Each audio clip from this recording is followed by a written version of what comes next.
confidence. The story following football. You're looking at Kelvin Bryant's numbers for the year, a year in which he played in only 7 games. 3 games into the season, Kelvin Bryant of North Carolina had scored 15 touchdowns, and his style of running was being likened to that of Gale Sayers. But a knee injury in Game 4 shelved him until November. Still, he rushed for over 1,000 yards this year, and a healthy Bryant leads the Tar Heels into the Gator Bowl tonight against Arkansas. The Razorback defense is keyed around one man, number 87, Billy Ray Smith. If the name's familiar, you're right. That is the former Baltimore Colts star. At 6'3½", 228 pounds, Smith is listed as an end, but lines up all over the field, and his play this season made him a consensus All-American.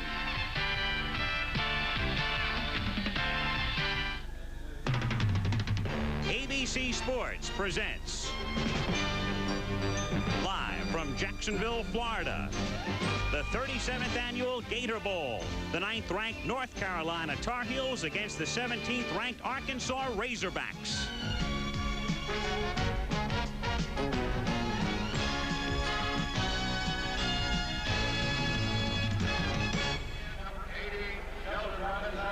The Gator Bowl filled to capacity in Jacksonville tonight. Crowd of about 70,000 to look on, as the North Carolina Tar Heels come down from Chapel Hill to take on the Arkansas Razorbacks.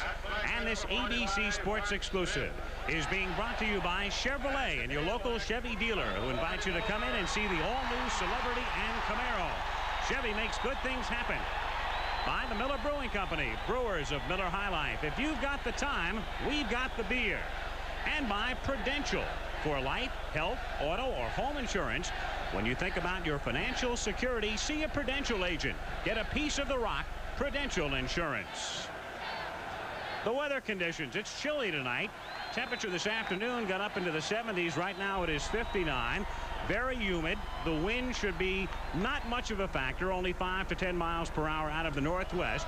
But it has been overcast all day long. It is very foggy right now. It's very difficult for the folks seated in the top rows to even see the field at the moment, and they expect some precipitation during the game. Right now, Lou Holtz leading the Arkansas Razorbacks out onto the turf of the Gator Bowl. 5-3 in the Southwest Conference and 8-3 overall for 1981.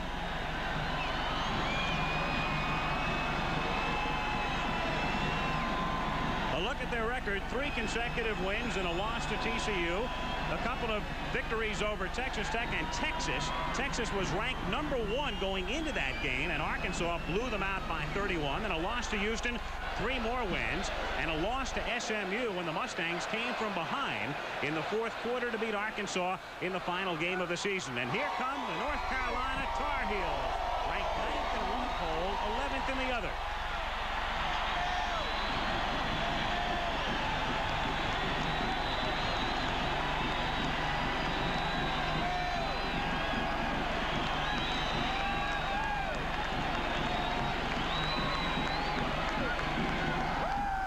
Tar Heels, coached by Dick Crum, started the season with 6 consecutive wins. At that point, they were ranked 3rd in the country. Then they lost to South Carolina, came back to beat Maryland. In their biggest game of the season, they lost a heartbreaker in Chapel Hill to Clemson by a score of 10-8. Came back to beat Virginia, and in the game against Duke, they had a healthy Kelvin Bryant back, and he rushed for a school record 247 yards. Hello again, everyone. I'm Al Michaels, and welcome to Jacksonville for what we think will be a most interesting game. It's very difficult to get a line on this game. It's the first time these two teams have ever met in a football game. Arkansas comes out of the Southwest Conference, perennially a very, very tough football conference. North Carolina comes out of the ACC, the Atlantic Coast Conference, and for years people have thought of the ACC as a basketball conference, and indeed the Tar Heel basketball team is currently ranked number 1.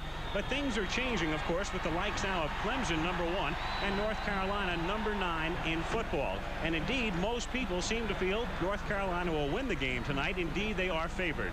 We are delighted to have back with us off our injured reserve list from his recent surgery, Ara Parsegian. Coach, how you feeling? Oh, I'm feeling well, doing quite well, thank you, and delighted to be back working with you. Great to have you with us again. Let me ask you about the contrast in preparations, which I think is one of the more interesting aspects to this game.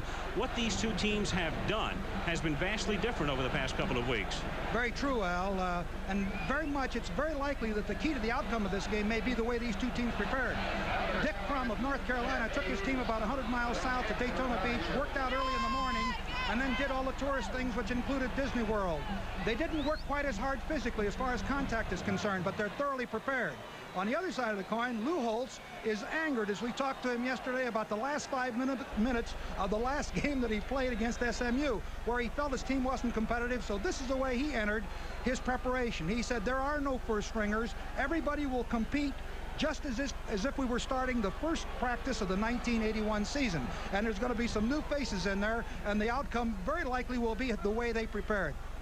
Also working with us tonight, the former Wishbone quarterback of the University of Oklahoma, now on our staff, of course, and working the sidelines, Steve Davis. Steve? Thank you, Al. It's well documented that Lou Holtz is a master of tricks and one-liners. He's used one on North Carolina this particular week. Brad Taylor, his freshman starting quarterback, has been plagued all week long with an ankle injury. They've said that he's only at 50% efficiency for this football game. With Tom Jones, the starter regular all season long, on the sidelines in street clothes, and with the two quarterbacks tremendously inexperienced behind him, it looks like it's a bad story for Arkansas, but that's not the fact. It's been aligned by Holtz all week long. He is at 95% effectiveness. He's ready to play the ball game, and so Lou Holtz may have won the one-liners, may have pulled a trick on North Carolina, but the story is that Dick Crum of North Carolina has said all week long, I only want to deliver one line all week long, is that the Tar Heels from North Carolina have won the 37th annual Gator Bowl. So with that, let's go upstairs with Al Michaels and Ara Parsegian for the 37th annual Gator Bowl. Al?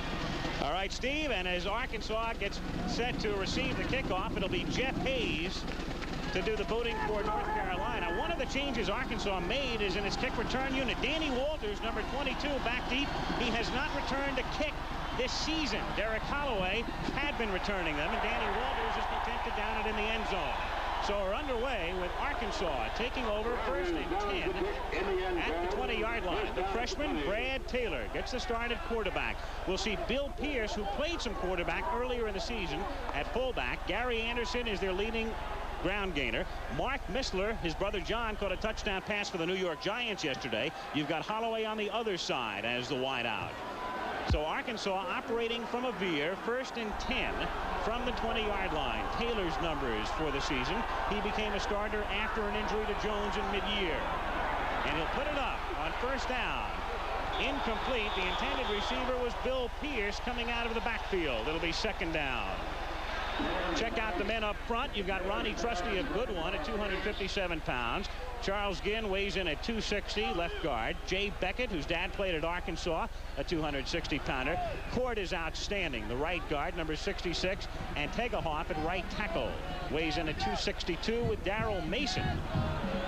They go to him a lot through the air. He caught 23 balls this season at tight end.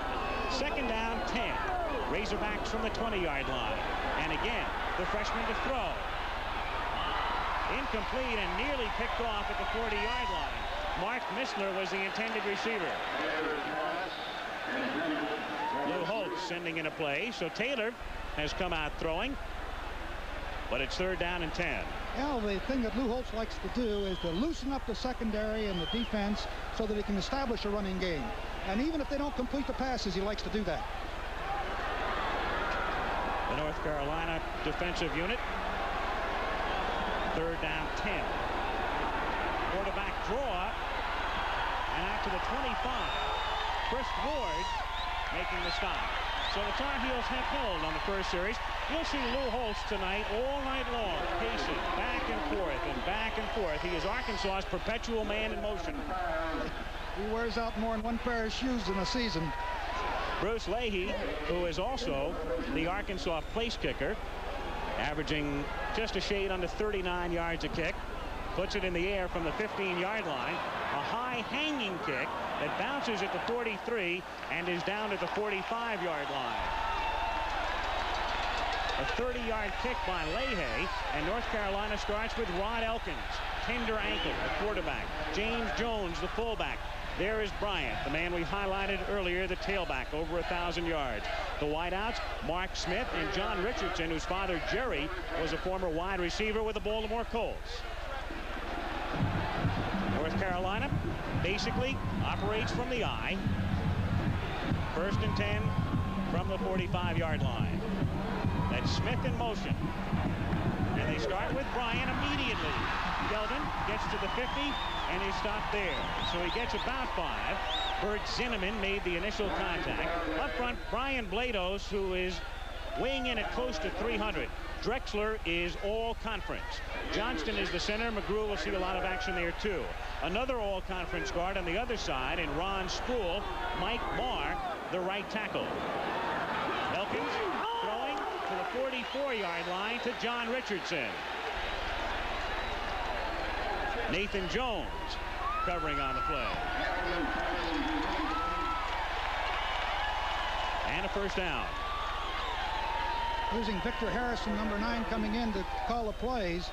This is the way North Carolina does it. They'll signal some, and they'll also substitute to get the information in.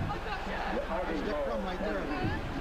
They have Harrison in the slot, and now he is in motion and resetting himself on the left side from the 43-yard line. It's Bryant inside the 35, gets to the 30. Ron Matheny makes the tackle.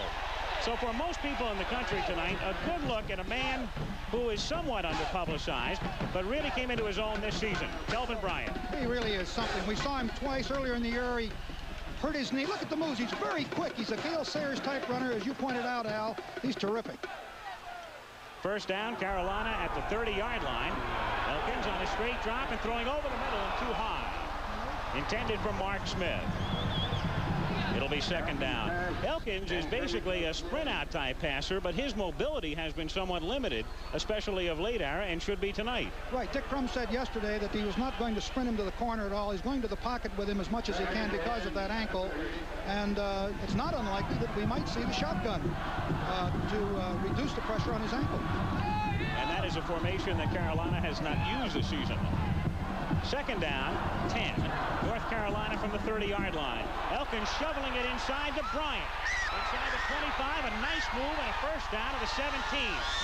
He's a slipper and a slider, and Lou Holtz has his hands full already. A little gadget in there that they slipped Bryant from the inside, and Elkins just dropped that ball off to him, and the pass rush came from the outside. Watch this thing open up right here. You see Elkins is lined up to the wing back to the left. Elkins just shovels the ball to the inside, and this is the thing that Bryant can do so well. Look at him cut to the outside away from tacklers. He knows where they are. I think he's an excellent runner. First down, North Carolina just inside the Arkansas 17. Elkins throwing out in the flat and incomplete. Bryant, the intended receiver, and he was covered by Ron Matheny. You know, Al, coming into this ball game, it seemed as if, and there's Crum, of course, calling the next play, but coming into this game, North Carolina had all their injuries during the season, losing Elkins, their quarterback, and Bryant, and they came into this game healthy, whereas Arkansas came into this ball game with an awful lot of injuries, which we can talk about as the game progresses. Meanwhile, Bryant goes out for a breather, and Tyrone Anthony, number 8, comes in as the tailback. He shifts into that slot. On second down, Anthony gets 3 to the 14-yard line, and it's Billy Ray Smith, number 87, the All-America. As I say, All-America at defensive end. You've got to give a man a position when you name an All-America team, but Billy Ray is all over the field. Well, the multiplicity of the Arkansas defense is such that you might see him at end, at tackle, linebacker. This is the third game I've seen Arkansas. I think I've seen Billy Ray everywhere but the secondary. Third down, call it a long 6 at the 13, and Smith in motion. Elkins with a fake, protected well, throwing for the corner of the end zone and incomplete. Mark Smith was open and the pass was overthrown. Oh, he was wide open. All Elkins had to do was put the ball to him, but he overthrew him. Good route. Look here, you can't see an Arkansas defender anywhere around. He overthrows in here. He is absolutely wide open for a score, and Elkins overthrows. So the Carolina drive bogging down, and they'll try to settle for 3. Brooks Barwick does their short field goal kicking. His longest this season, 35 yards. He was 6 out of 8 for the year. This to be spotted at the 21. A 31-yard attempt. Straight on kicker. And Carolina has the initial advantage. So they take over with good field position after stopping Arkansas, and with 11:40 to go in the first quarter in the Gator Bowl. It's North Carolina 3, Arkansas 0. The shape. Celebrity. The bright new shape of Chevrolet is here. A front-wheel drive shape, so aerodynamic, it requires less than 12 horsepower to cruise at 50 miles an hour. Surprising mileage with standard engine electronic fuel injection. Celebrity. The new shape of room reflected in the new size. The bright new shape of Chevrolet. Celebrity. Chevy makes good things Celebrity. Happen. For whatever you need, take the first step. The Bell System Yellow Pages. For the food after my baby walked down the aisle. For the photographer who told us all to smile. We took the very first step. For this chauffeur limousine. And a honeymoon that's simply a dream. We took the very first step. The first step puts you steps ahead, saves time, money, energy. So let your fingers do the walking. It's the very first step. The first step. That truck almost hit me. It did? It did? You mean then I'm... Yes, James Burton. But I have a wife. Kids. I gave up smoking. You do have a piece of the rock Prudential Life Insurance to help take care of them. Yeah, I got a lower rate because I gave up cigarettes. Ask your Prudential agent about new lower rates for non-smokers. I'm glad we're going up. Prudential Insurance. In the fog at the Gator Bowl in Jacksonville, Florida, North Carolina on a Brooks Barwick field goal on top 3-0. Jeff Hayes to do the kicking off for Carolina, and back deep again, Danny Walters, 6'2", 190-pound junior from Chicago, Illinois. Hayes' last kick went into the end zone. This one is a low kick that will wind up going out of bounds as the flag is thrown at the 10-yard line. Then we'll go back and do it again from the 35-yard line. I'm surprised because in the previous 2 games that I had watched Hayes kick off, he's put that ball deep in the end zone each time. Unless he was deliberately trying to kick away from someone. They'll bring it back to the 35-yard line. We need Dr. Huff irons down here. The wind, we pointed out earlier, at 5 to 10 miles per hour. And North Carolina moving with the wind here in the first quarter. North Carolina 9-2 on the season. In the 2 losses, Elkins was hurt in the South Carolina game, and Bryant didn't play at all. In the Clemson game, neither man was nearly 100% healthy. Elkins was only in for the first quarter, got hurt again in the first quarter. Bryant was limited to 31 yards. Well, from the 35, he booms it through. That's why I was surprised that he missed that first one. He can really boom the ball, as he demonstrated there. So another unreturnable kick. Arkansas with the ball for the second time. And the Razorbacks starting this drive from the 20-yard line. Interesting season for Arkansas. In the 3 games the Razorbacks lost, they had the lead in all of the games late and gave it up. In 4 games that they won, they were trailing late in the game and came from behind. Of course, the last 5 minutes of that last game is what really triggered Lou. On first down, it's Anderson. Stopped at the line of scrimmage as he tries to get outside. Greg Poole, number 32, coming up to make the tackle. Good coverage by Poole. He's an outstanding corner. Tackled by Jackson. He's all ACC and also 13 All-American. Greg Poole. 6'1", about 199. Good player. Runs back punch. Second down, 10. Razorbacks from the 20. Straight drop by the freshman Taylor, and good protection. Finds Anderson over the middle. Nice move to get out past the 30 and a first down to the 35-yard line, where Sammy Johnson makes the stop. Anderson, not only Arkansas's leading ground gainer, but tied for the team lead in receptions, as you can see right there with 26. 27 now and 3 TDs. You can see this is what he does. They'll check, look to see what the linebackers are doing. They're in zone. And here you see Taylor put the ball right there underneath the linebackers. Number 43, who is Chris Ward, coming up, misses a tackle, and he's finally brought down. Anderson's really a very fine football player. Sammy Johnson finally brought him down. First down, Razorbacks from the 35-yard line. Straight ahead for 5 goes Bill Pierce, number 14. Pierce is a sophomore out of Crosset, Arkansas, who saw a decent amount of action earlier this season at quarterback. If you recall, when we talked to Crum yesterday, he said one of the things that he learned about the veer that Arkansas uses is that hard dive. And we just saw an example of it there, that quick little pop through there. They've been very successful, and it sets up everything else. Second down and 5. Anderson to the 45 and very close to a first down. Darrell Nicholson and Mike Wilcher, pair of linebackers, get on the tackle.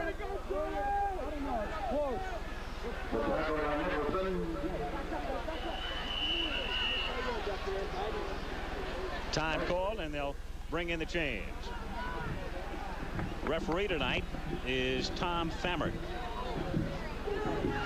And the rest of the crew includes Foster Gross, Dave Anderson, Walt Malinchak, Jim Klingon-Smith, and Joe Dorenzo. You see there that it's just a couple inches.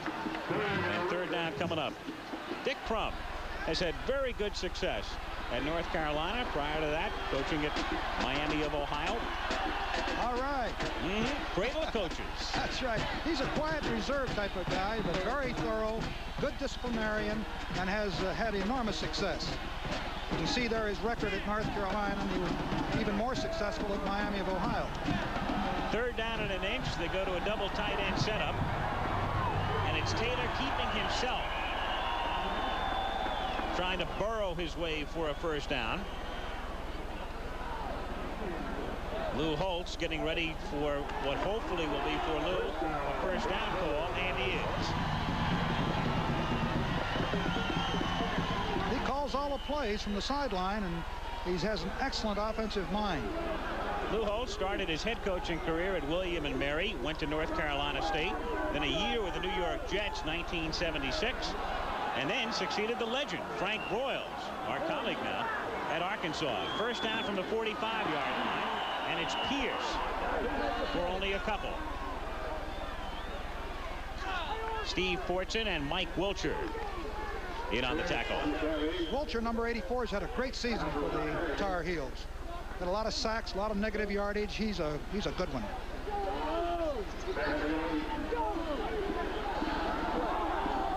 Second down, 8. Arkansas at the 47. 8:39 to go. First quarter. North Carolina leading it 3-0. Taylor keeping and getting spun down. Nice play by Calvin Daniels, number 93. Defensive captain, 237-pound senior out of Goldsboro, North Carolina. And 10 tackles for loss this year. Great job by the North Carolina defense of stopping the outside veer, or the outside option play. They faked the veer inside to the dive man, tried to get to the outside with Taylor, and the North Carolina defense did a super job. Bog really rolling in right now. Third down and 8 from the 47-yard line. Taylor going over the middle, has a man open, but it's dropped at the 36-yard line. Darrell Mason had it and couldn't contain it. Bill Jackson was covering on the play. Mason's one of their best receivers. He's number 2 receiver on the ball club, and Lou was talking about how great he was, and he certainly is. That's unusual for him to drop it.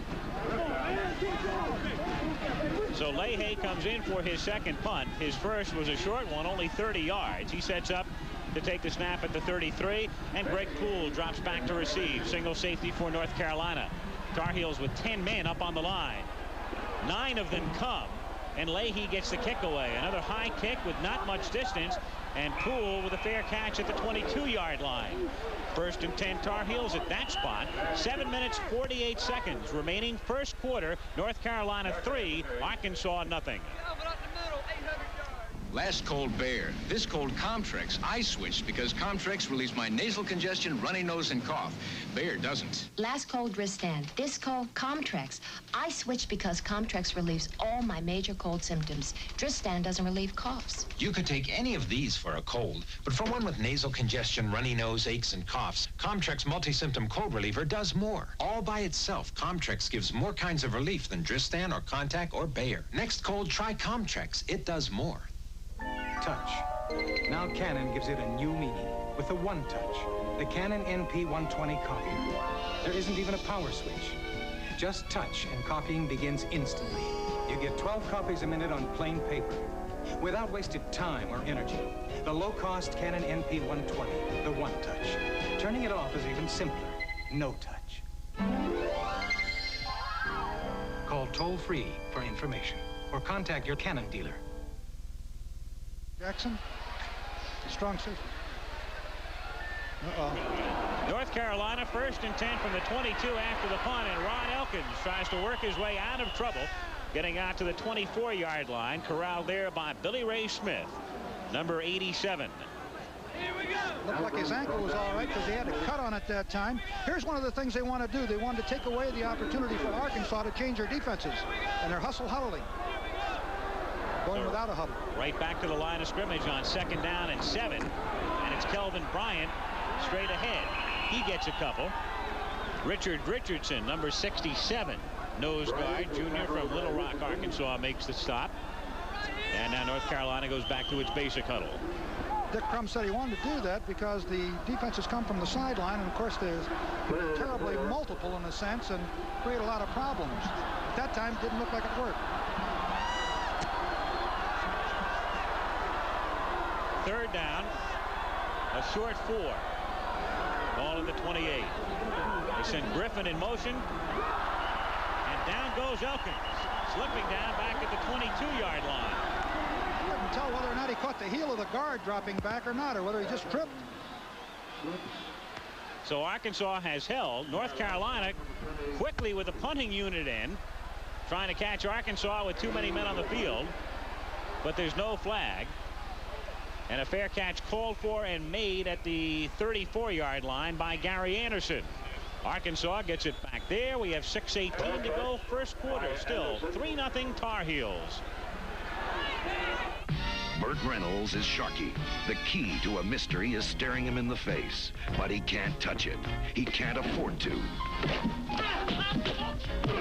And if there was ever a time to look the other way, this is it. Tell him it's a fix. Tell him there's no way that he can win. Will he own you? He owns you too. You're just too naive to know it. Nobody owns me. Nobody leans on Sharky's machine. Rated R. Now play. Check newspaper for local listing. For Johnson's Baby Shampoo, Archie Manning and Steve Toll. Nothing gets your hair dirtier than offensive football. Except defensive football. So I have to shampoo every day. Me too, but it worries me. Then don't use anything harsh. Use Johnson's. It's gentle enough to use every day. Even on defense? You bet. That no more tears means gentle. Johnson's won't dry out your hair. Yeah, leaves it clean, thick, and healthy looking. Johnson's Baby Shampoo. From Johnson & Johnson. Gentle enough to use every day. Especially on defense. Financial supermarkets may soon be selling stocks and bonds. Tomorrow, watch ABC's World News Tonight. The Gator Bowl in Jacksonville, Florida. Al Michaels along with Ara Parsegian. Right there, Arkansas. Yardage per game offensively, as you can see, dominated by the ground game to an extent, and putting 27 points per game up on the board. Hey, listen, you get 27 points a game in an 11-game season, you've got scoring potential. This beer is a big play offense. North Carolina leading 3-0. Arkansas 1st and 10 from the 34-yard line, and Taylor going deep downfield and complete at the 15, and all the way in goes Derek Holloway for the touchdown.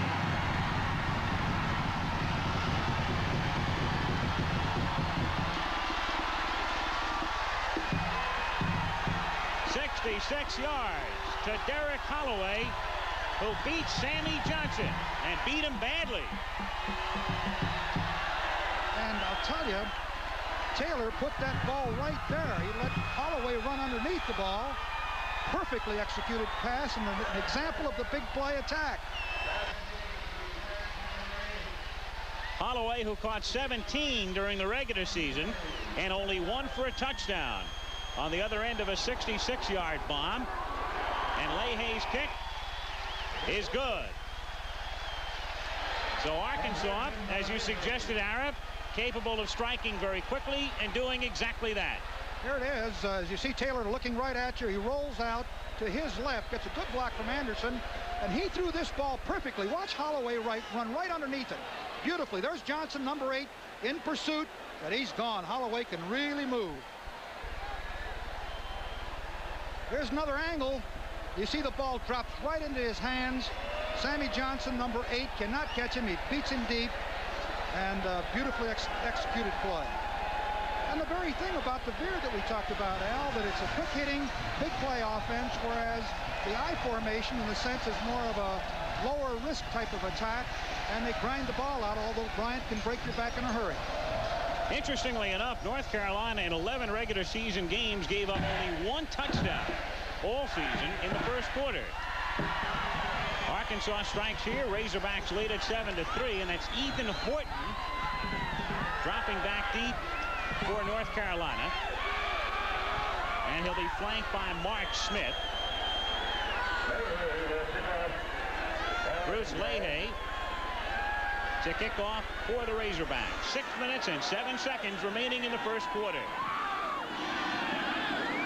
Leahy kicking into a slight wind. It's Smith from the 2 after a juggling act past the 10 and dumped at the 17-yard line. Steve Douglas making the tackle. Third possession now for North Carolina, starting from the 17. Arkansas taking the ball 66 yards on the 1 play. Holloway seeing a little bit more playing time tonight because Gerald McMurray, who normally would start at Holloway's spot at split end, is hurt and not dressed.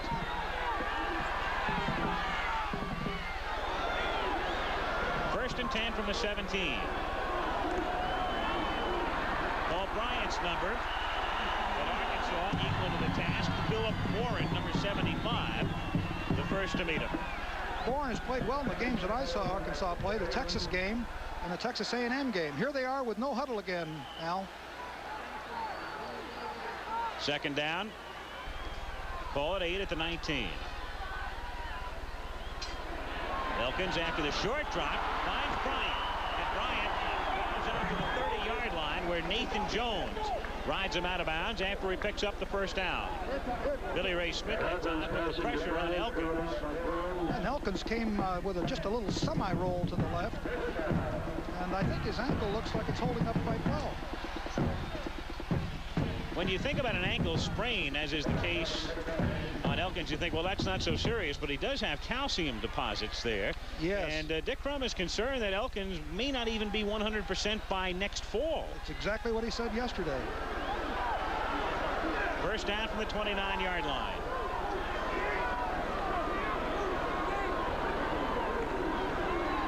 Kelvin Bryant slips 1 tackle and then falls forward out to the 33-yard line, and it's Billy Ray Smith making the stop, number 87. Well, I think about running away from him. Billy Ray is not an easy guy to get around. Here he is at defensive left end, number 87.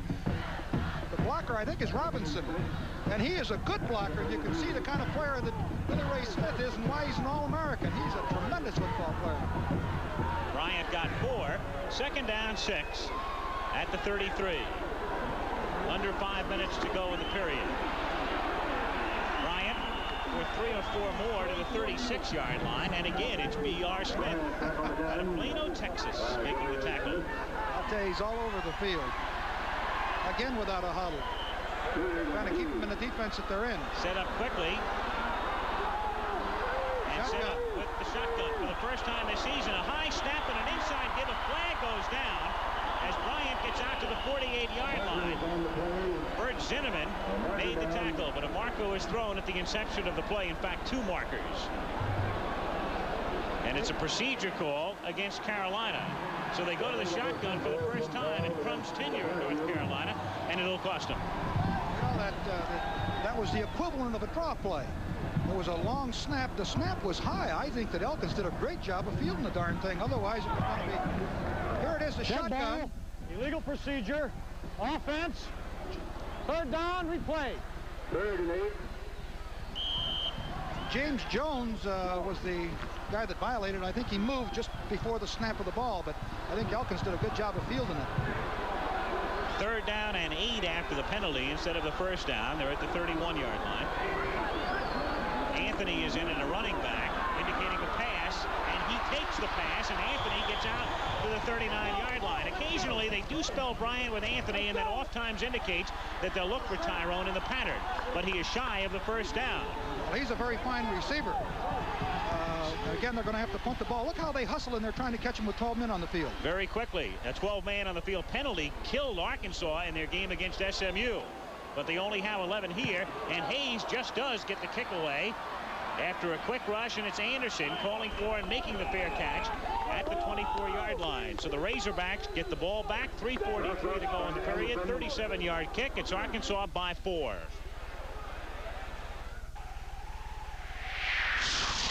Made any auto insurance claims lately? Oh, that's bad news. With a piece of the rock, Hello, Prudential. our survey shows that even after a claim, people claim we're good. I'm covered. Thanks, Prudential. For auto insurance, Get a piece of the rock. Prudential Insurance, even after a claim, people claim we're good. You got hit with the bad news, right? Ring in the holidays. Ring out the year. Sparkling with Andre. Love and good cheer. Take Andre home for the holidays. Andre for the holidays. What's a celebration without Andre champagne to lend sparkle and elegance to your good times? Greet the season and your friends with the best. Andre. For the holidays and all year long. The Sugar Bowl has determined the national championship 4 of the past 5 years. Can Herschel Walker and second-ranked Georgia clinch it in this year's game? Watch Georgia and Pittsburgh in the Sugar Bowl New Year's night on ABC. The Gator Bowl in Jacksonville, Florida. 3 minutes and 43 seconds remaining in the first quarter. Arkansas with the ball and Arkansas with the lead. 7-3. Brad Taylor with a 66-yard touchdown pass on his last play. Giving it to Clark, who takes it out to the 28-yard line. See the thinking there by Lou Holtz. He just hit him with a bomb for 66 yards. He comes up with a 1st and 10, goes right back to the pocket, runs a draw play, thinking they're going to be all running back. And he does a good job of sequencing. And he comes in with a new set of backs. You've got James Tolbert, 32, and Jesse Clark, 33, behind Taylor. 2nd down and 7 from the 27-yard line. The fake to Tolbert, and off the roll, the pass is incomplete. Intended for Jesse Clark, number 33. Clark scored 5 touchdowns in the game against Baylor earlier this season, one of the wildest games in Southwest Conference history. Arkansas prevailing 41-39. Clark's a good football player, didn't finish the season real well, and I think one of the things about having to fight for his position again, I think, got his attention, I believe, and that's the intention of Lou Holtz. A method to his supposed madness. Right. 3rd down and 7 from the 27. Going over the middle to Holloway at the 46-yard line. So the man who caught the touchdown pass catches a key 3rd down pass and gives Arkansas a 1st down over the middle at the 46-yard line. Looked like Red Poole, number 32, here might have slipped and fallen. He tried to bump him. Now you see that Holloway's got him beaten. Now watch Poole slips and falls right there. But the ball's beautifully thrown, and Hendrickson comes in and makes the play. 1st and 10 Arkansas. 2:45 remaining in the first quarter. Arkansas leading 7-3. It's Tolbert out to midfield. Stopped at the 50-yard line. Darrell Nicholson, number 29, a senior from Winston-Salem, North Carolina, makes the stop. Taylor, we've got to remember there, is a freshman. I mean, he's not a seasoned, experienced guy, and I've never heard anyone talk more glowingly about a quarterback than Lou Holtz has talked about Taylor. He says he has better peripheral vision than anyone he's ever seen. And, of course, he's demonstrating it here in this first quarter. 2nd down and 6. And Taylor is stopped just shy of the line of scrimmage by Nicholson and Wilcher. Among the other things Holt said of Taylor, he said he's the best I've ever had, but occasionally, as Steve Davis indicated at the outset of the telecast, sometimes you've got to take what Lou says with a grain of salt. Yeah, but I'll tell you, I think the guy's all right. Now, that's twice now that they've tried to run the option, the outside option, or the outside veer, into the strong side, and North Carolina is well prepared for that. They've stopped it dead both occasions. 3rd down, 7 from the 49. Taylor's got room, but not enough for the first down. A nice defensive play made by Greg Poole to stop him shy of the first down. And upcoming, it'll be 4th down and a long 2. I'll tell you, Calvin Daniels stayed at home. The defensive left end forced Taylor to go a little deeper and, of course, prevented that from being a first down. It was a bootleg play, and Daniels, even though he didn't make the play, did force him deeper. That's Leahy to kick. His first 2 kicks have been short, 31 and 30 yards. Poole is the single safety at the 10. Leahy should be able to pin him deep. A very high kick, and a fair catch called for at the 12-yard line. So North Carolina backed up by a 35-yard kick by Leahy with 1 minute and 12 seconds remaining in the first quarter as Elkins comes back in. Arkansas on top, 7-3. Oh, Al, just looking at the fog coming in here, I wouldn't want to field a punt out there. I mean, I would get lost up in the fog. You really can't see it at home on your screen because of the lens filters here, but if you're sitting in the top row of the Gator Bowl, you're having a very difficult time seeing the action at the moment. Kelvin Bryant to the 19-yard line. Gain of about 7. That was all running on Bryant's part. That was well defended, but he avoided the tacklers, and that's the kind of runner that he is. You see his average right there. Kelvin averaging 6.5 yards per carry thus far tonight. 2nd down and 3. Carolina from the 19-yard line. All right, heel! Look out. Kelvin with room. 35, 40, and out of bounds at the 45-yard line. David Drexler, who's had a brilliant quarter, number 54, the All-ACC guard, provided the room. It's just a drop play. You see Bryant clear here. Drexler makes a great block, and here he comes into the secondary, and I'll tell you, you can't harness that guy all day. He is something. See, number 23, Ron Matheny, has been moved over to free safety, made the play. 1st and 10, North Carolina at the 45-yard line. This time to the 46, it's James Jones. Stopped by Richard Richardson. James Jones is in there because Alan Burris, the number 1 fullback, was injured in the next to last game of the season. It was Jones who played in the final game of the season against Duke and did a great job blocking for Bryant, who ran for 247 against the Blue Devils. And also a walk-on, and very, very bright, as Coach Crum said. Clock ticking down, 2 seconds, 1 second, and Elkins will let it run out. So the end of the first quarter at the Gator Bowl in Jacksonville, Florida. And with 15 minutes in the books, the score: the Razorbacks of Arkansas 7, the Tar Heels of North Carolina 3. We're Exxon. We're Bill Welch, whose people are finding new ways to discover and produce oil and gas. We're Tony Wong, testing the effect of Arctic ice on offshore oil operations. We're Tony Brown, making computer maps of promising oil areas. We're Lyle Finn, developing a new concept in offshore oil platforms for deep waters. We're Bob Brovey, using satellite photographs to spot new areas which may yield energy. We're more than 100,000 people working on energy. We're Exxon. No experience, no job. I could do that job, but who'd give me the chance? Army, Navy, Air Force, Marines. We don't ask for experience. We give it. You won't read it in a book. You live it. Pick a service, pick a challenge, set yourself apart. Army, Navy, Air Force, Marines. What a great place. It's a great place to start. Good. Now cut it advice on inflation. It's your broker from Dean Witter. Today? Some people just aren't easy to please, More guns. especially when it comes to their investments. Jim, how'd we do? You look like you just heard from Dean Witter. At Dean Witter, we can give even the hard-to-please investor something to smile about. Now, Brennan.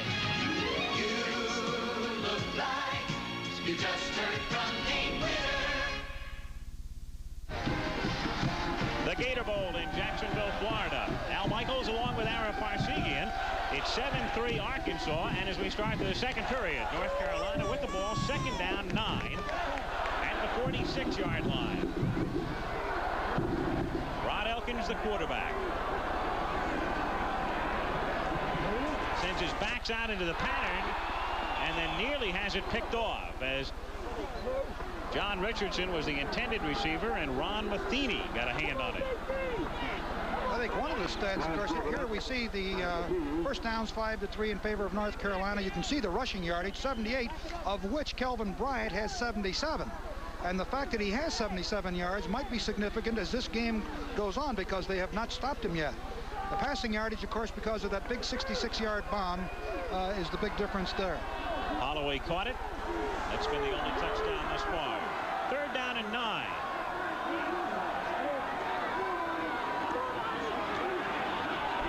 Dump it off to Bryant.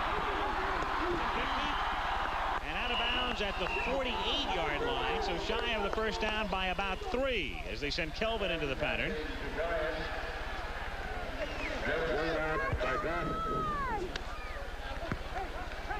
Here's a front look at it. You see Elkins dropping back, dropping the ball off to Kelvin.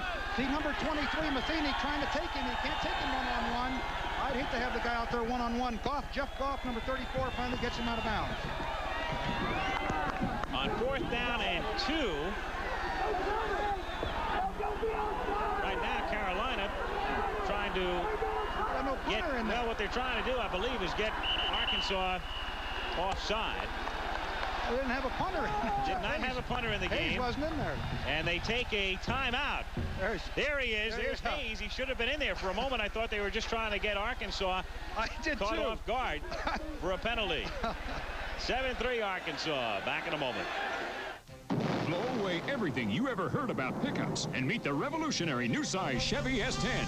There's never been a truck like it before. Chevy S10. With higher EPA gas mileage ratings than the best-selling import pickups. It has 2 walls of steel in the box sides the imports don't have. And a big roomy cab with more head and leg room than the best-selling imports. And more leg room than any full-size pickup.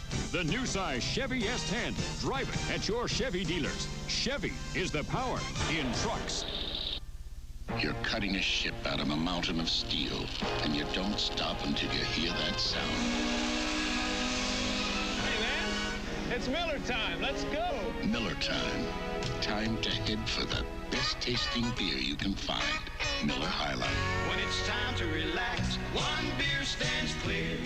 Miller High Life, America's quality beer since 1855. If you've got the time, Miller's got the beer. ABC Sports brings it all together. Updated scores and results, late-breaking sports stories, in-depth sports news. Make all the pieces fit for a complete sports picture every weekend this winter on ABC Sports. After reminding Jeff Hayes that one of his chores is to punt, Dick Crum has sent him back in. If you're going to forget to come out with the punting unit, that's a pretty good spot on the field, though, because he's still in decent shape. That's Gary Anderson back deep to receive for Arkansas. And How about the center wondering what's going on? Yeah. A high kick, floating kick. Fair catch called for, but they let it go. And North Carolina recovers. An Arkansas man touching the ball, and Carolina's got it at the 6-yard line.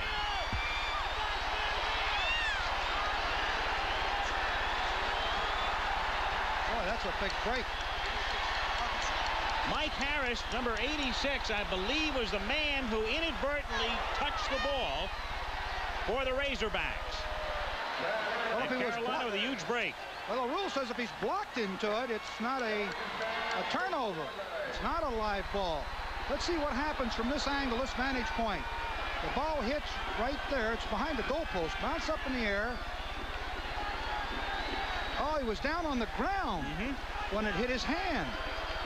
Well, one of the things you coach and teach the kids, know where that ball is. Get out of the way when you've got all those white shirts around you. From the 6-yard line, it's Kelvin Bryant. And Bryant tries to fight his way to the end zone and is just shy. Bert Zinnemann made the stop. Pointed out earlier, Bryant in his first 3 games this season scored 15 touchdowns. He's without a shoe right now. Here he is just on the off-tackle play. Weaves it outside, makes a tackle or miss. And he's finally hit there by number 48, Bert Zinnemann, and number 37, Nathan Jones, driven out of bounds. Here's another angle from it. Here's what you would look like if you were facing Kelvin Bryant. There he is, breaking to the outside. He's a good one. Second down and goal. Paul Kelvin's number again, tries to spin his way in. No signal. And he's shy. It'll be third down.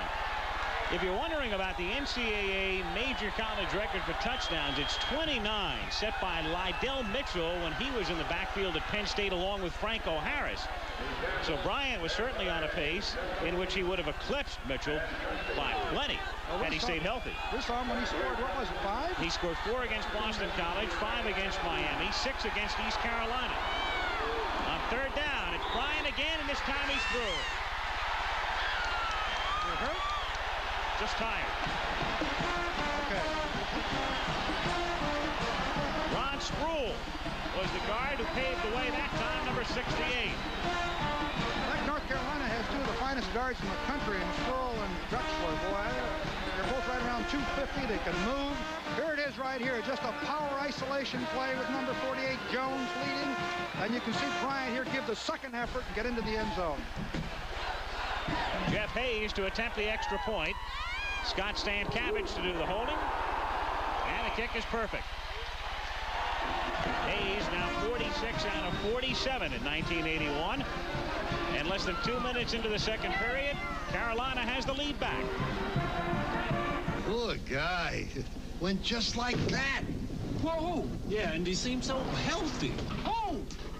You, Harvey Conway. Me? Oh, no. I got a wife, kids, a tournament. And a piece of the Rock Prudential Life Insurance. That'll help. Nothing gives you peace of mind like a piece of the Rock. Maybe that's why more people choose Prudential than any other life insurance. Piece of the Rock. I thought I'd have more time. Doesn't everybody? Prudential Insurance. Advisor to 3 First Ladies and one of America's most famous hostesses. Her name, Molly Parnes. At her parties, you will find a fascinating collection of political and intellectual leaders from all over the world. In my home, I like to demonstrate America at its best. American fashion, American art, American champagne. And my own favorite is Taylor champagne. I like its light, delicate taste, and my friends seem to like it too. Taylor Champagne, America at its best. The strike of victory spares no defeat. Celebrate the 20th anniversary season of the Pro Bowling Tour beginning January 9th at a special early time on ABC. In Chapel Hill, they call him, and rightfully so, Mr. Touchdown. 18 this season, 1 tonight. And the game isn't over yet either. He's a great back. Early second period, Hayes to kick off. North Carolina leading Arkansas 10-7. Hayes kicks his third. That is not returned. Into the wind. He still kicks the ball out of sight. Here's an end zone shot. You can just see it's an isolation play with the fullback Jones leading. There's a good hole there. Spur hole there. Number 68 does the job. And, of course, Bryant gives a second effort. There's Elkins, I guess. Rod Elkins, the North Carolina quarterback. His team cashing in on a big break when Arkansas inadvertently tried to handle a punt. North Carolina recovering, and Bryant going in. First down.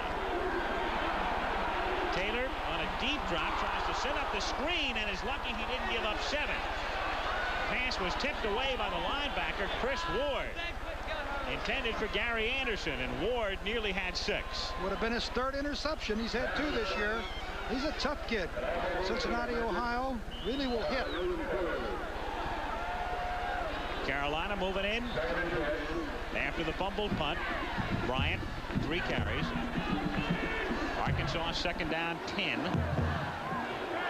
from the 20. Anderson and Clark are the running backs. Taylor on a keeper and nothing doing. Wrapped up by Fortune and Fuller. Fuller, number 95, a sophomore from Chesapeake, Virginia. Fuller, the #1 defensive player on this football team. Number 95 here pursuing. He is so quick, he comes clear from the backside to make the play on the option down the line. They had the advantage from a strategical standpoint by alignment, but Fuller was so quick, he came from the backside to stop the option. Third down, 9.5, just outside the 20. Taylor throwing out to the 30-yard line and incomplete on the far side. Intended for Mark Missler, number 88. Quarterback in high school, recruited him from Arizona. And barring any unforeseen errors, it looks like North Carolina may get pretty good field position. Very foggy now. It really is impossible, as we said at the top of the stadium, to see the surface. Call this one strictly off the monitor. Leahy's kick gets lost in the gloom and somehow is found by Poole, who's coming back through the middle, the 40, the 35, and to the 30-yard line.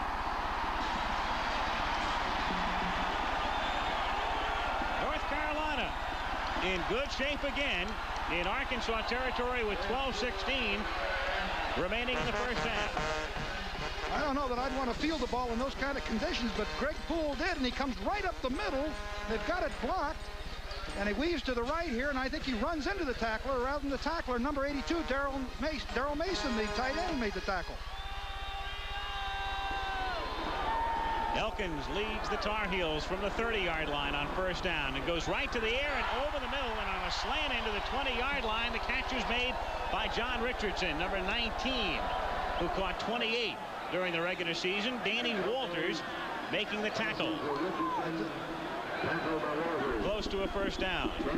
See the drives here of North Carolina, and one thing I wanted to point out is that, of course, you can see you got a 6-yard touchdown in there, and they led to the field goal.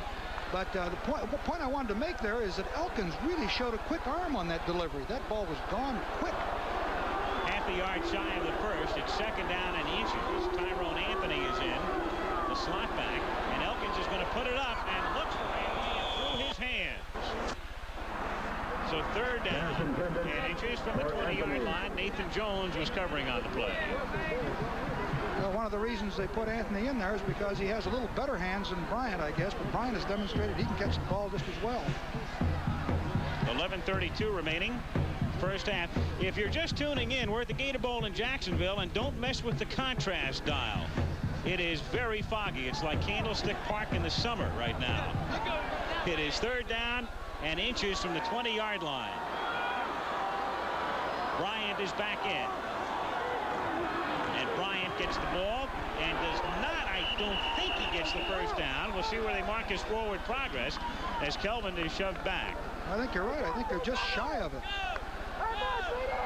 Spotted right at the 20-yard line. He didn't get it.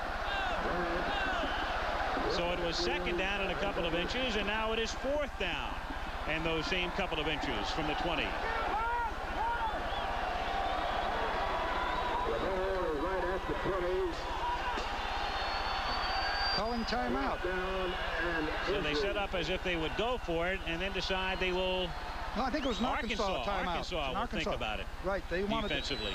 Exactly.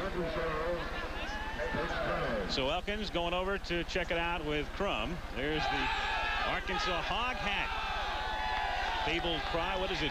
What was it Frank was telling you? It's whoa pig suey. You got it. Pig suey. That's what it is. I mean, good one tonight. That's what we've got for you coming up on New Year's night, Friday.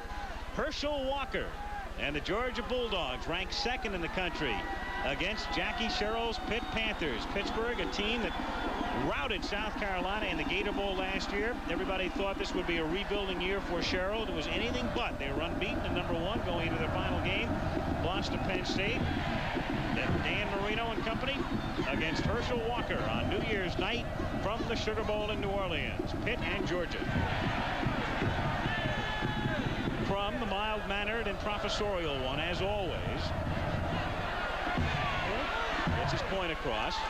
And let's see whether or not Arkansas goes into a gambling defense and just gambles that this will be a run and not worry about the pass. See whether the cornermen come. It's tough to run against that. And they give it to Bryant, but he does not get it. Bert Zinnemann, number 48, there to make the stop. This is a great. Look at Billy Ray's submarine underneath here. And of course allows other Arkansas men to come in there and make the play. Great defense. Number 48 right there is the guy that made it, Bert Zinnemann. But you see Billy Ray Smith came underneath, got a lot of penetration, knocked off a blocker. And it's a great defensive stand by the Arkansas Razorbacks. Coming at a most opportune time after Carolina had cashed in on a break and had been set up in good field position after the Greg Poole punt return. Carolina leads 10-7, but Arkansas has it back from the 21-yard line. Taylor off the fake to Anderson, pumping and then losing the ball as his arm was coming forward. And we'll see what they're going to call it.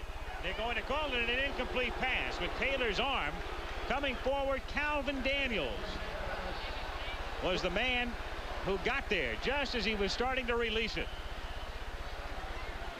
We have another look at it. Look from up here like maybe Daniels might have gotten to him before the arm moved forward. But let's take a look. He makes a pump fake. Yes, he was moving forward. It's a good call by the official. The referee is right there. And Jack Perry, I guess number 64, gets out there and gets on the ball. Taylor 3 out of 10 for 100 yards, 66 on one throw. Movement initially by Carolina, and then Calvin Daniels was moving on one side, and you saw number 78 Ronnie Trusty rise up on the other for Arkansas. Probably called both sides offside.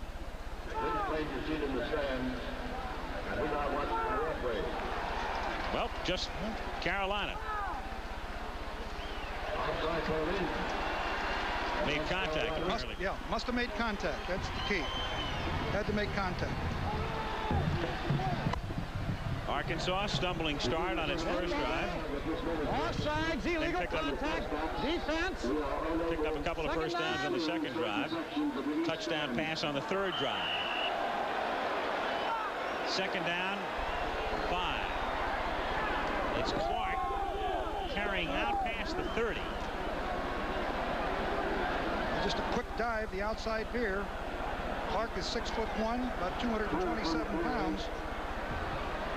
And a first down. And a junior. This is like Halloween right now. It is so foggy. There are 70,000 people in the stadium, and I'll bet you 20,000 can't see the game right now. You have to be sitting low. First down from the 31-yard line as Clark brings it out for a gain of about 7 to the 38. Darrell Nicholson, number 29, in on the tackle.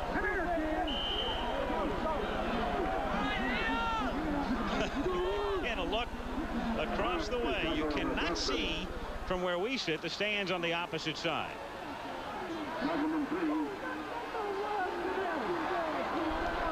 Second down, 3 from the 38-yard line. Taylor tries to turn and can't, and is met as he tries to turn at the line of scrimmage. Stopped for no gain by Calvin Daniels, number 93. Very evident that North Carolina has worked very hard in stopping the outside option play with either Taylor carrying or dealing the ball off. They have had absolutely zero success with it. Third down, 3. Ball at the 38-yard line. We have 9 minutes and 23 seconds remaining in the first half. Carolina on top, 10-7.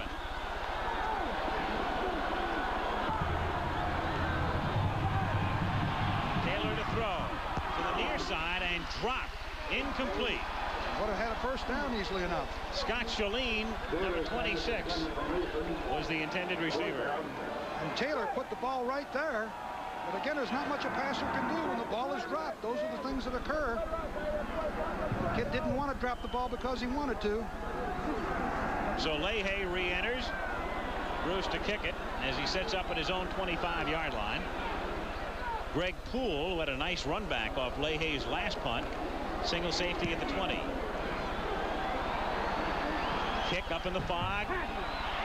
Poole from the 20 out to the 25. And wrestled down to the 26-yard line. Carolina coming out offensively at that spot with 8:54 remaining in the first half, and North Carolina ahead by 3. With all these shave creams, how can we dare call Rise Super Gel Super? Because it's got two great things going for it. First, Super Gel's micro-emulsion formula sets up your beard for a super close shave. And second, Super Gel's special lanolin formula leaves your face feeling smooth. So if you want a close shave to look super... And feel super, too. Here's the gel for you. Rise Super Gel. Called super because it is super. Now, America reacts to Sears half-price paint sale. Washington thinks $5.99 on one-coat ceiling paint is a capital idea. Half price. In the Windy City, $6.49 for one-coat semi-gloss has left them breathless. Half price! And in Los Angeles, Sears one-coat washable color fast spot resistant interior flat is a star at $5.99 a gallon. Half price. From coast to coast for great paints at half price, you can count on Sears. Alabama, Barry Manilow, and Rick Springfield, Dick Clark's New Year's Rockin' Eve Thursday. Took the time. 8 minutes and 54 seconds remaining in the first half at the Gator Bowl in Jacksonville. North Carolina leading Arkansas 10-7. And the Tar Heels have the ball at their own 26-yard line. 1st and 10. Anthony is the tailback. Smith goes in motion. They pitch it to Tyrone Anthony, and he moves his way out past the 30 to about the 33, tackled by Bert Zinnemann. Through the foghorns at all, let's check in downstairs with Steve Davis. The weather conditions down on the sidelines, it's tremendously very dense fog. You cannot see anything really. I talked to the punt returners. They lose the ball, but they're just trying to zero in on where they think the ball is coming and make the best play they can. But I can't see the other side of the field. It's ridiculous. Al? Elkins is able to see Richardson, but the official sees that he goes out of bounds as he makes the catch. Well, with the fog, how would he know, huh? That's right. You're taking a guess.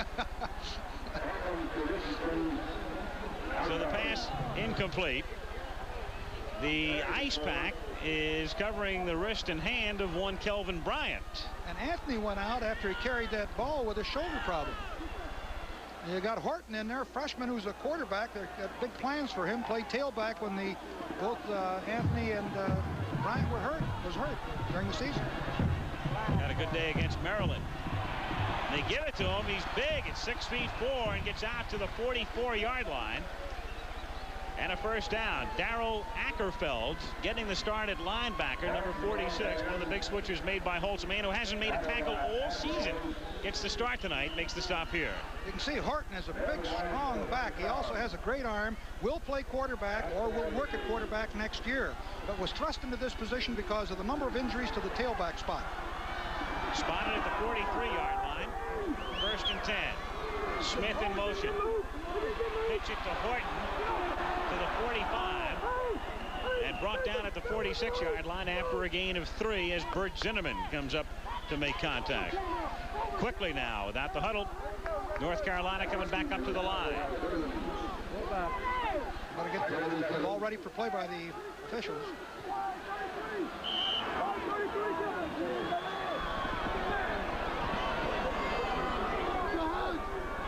On 2nd and 7. Audibilizing. Horton again into Arkansas territory. Tackled at the 49-yard line. Wrestled down by number 87, the All-American Billy Ray Smith. Seems to be all over the place. Here he is lined up at end. Wards off the blocker, number 56, and goes back to the inside and makes a play on Horton. Here's another angle you see right here. Number 56 is Mike Marr, who was injured and back in at right tackle now, is injured during the season, but a regular, usually a starter.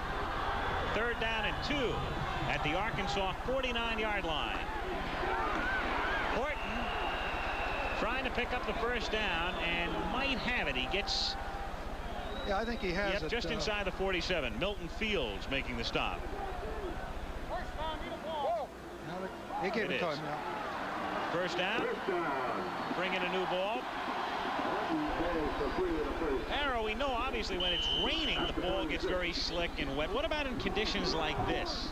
Well, it isn't too bad. I was just trying to think here. The last time I was in a fog game when I was coaching was a night game, and I was in Miami of Ohio, and we were playing Marquette up at Milwaukee, and we got in a dense fog. It finally cleared off, but it was very difficult to see the football and coordinate things.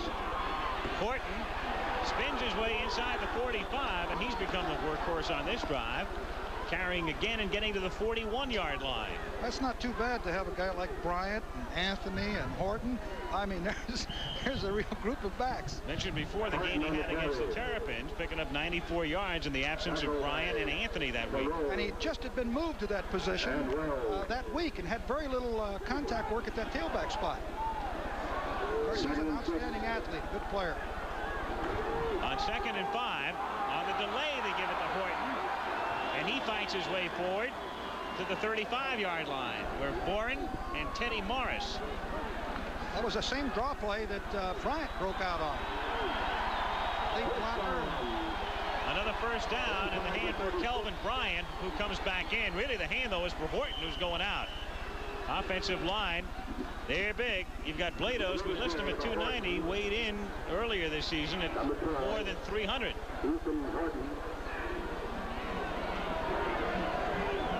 They've got Bryant slotted this time. Elkins rolling and running out of room, and incomplete on the far side, intended for John Richardson, number 19. 5 minutes and 12 seconds remaining in the half. I don't know whether Elkins, they seem to be disoriented on that play. No one seemed to be knowing exactly what they were going to do, and I don't know whether he had a one-on-one with Richardson or not. But I believe Ackerfield put the pressure on him, and it just was uncoordinated. 2nd down, 10. North Carolina with it at the Arkansas 36-yard line. That's Richardson going in motion and then setting up on the left side, with Robinson coming over as the tight end on the right side. And it's Kelvin Bryant spinning for 3. Getting to the 33. Ron Perot, number 69, makes the stop. And the clock ticks down to the 5-minute mark in the first half. And North Carolina on top, 10-7. Had the strong safety coming hard that time. They had a good defense on against that play and forced Bryant back to the inside and didn't pick up the yardage they would have liked to. 3rd down and 7. There's that shotgun. Elkins giving it to Bryant. Again, we've got a flag. Same situation as before. Somebody's moving before the snap. It was Jones again, apparently. Again, the fullback, number 48. Again, we'll point out it's a formation that Carolina has not used, but they have been working on for this game because of the somewhat limited mobility of the quarterback, Elkins. You know what's happening? Of course, he's moving. It looked like the ball was already snapped, though. I don't know. That's very close. But one of the problems, I would think, is that Jones is in a three-point position. Offense. 3rd down.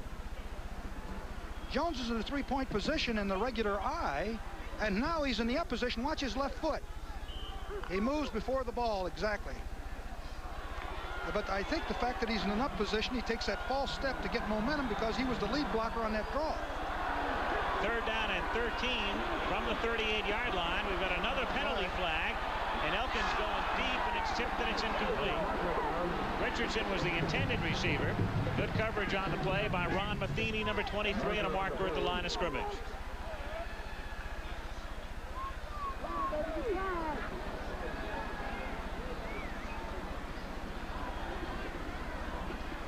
Again, it's against Carolina, this time offside. He'll probably decline it. That was a 3rd down play. Yeah, there goes Anderson as a returner. Coaching staff saying, forget it. Yeah. Get the punt return unit out. 4:21 remaining in the half. It's Jeff Hayes back to kick. He stands at his own 48-yard line. Gary Anderson, the deep man for Arkansas, at the 13. Trying to find the ball through the 5. Calls for the fair catch, but doesn't see it. And it goes out of bounds at about the 10.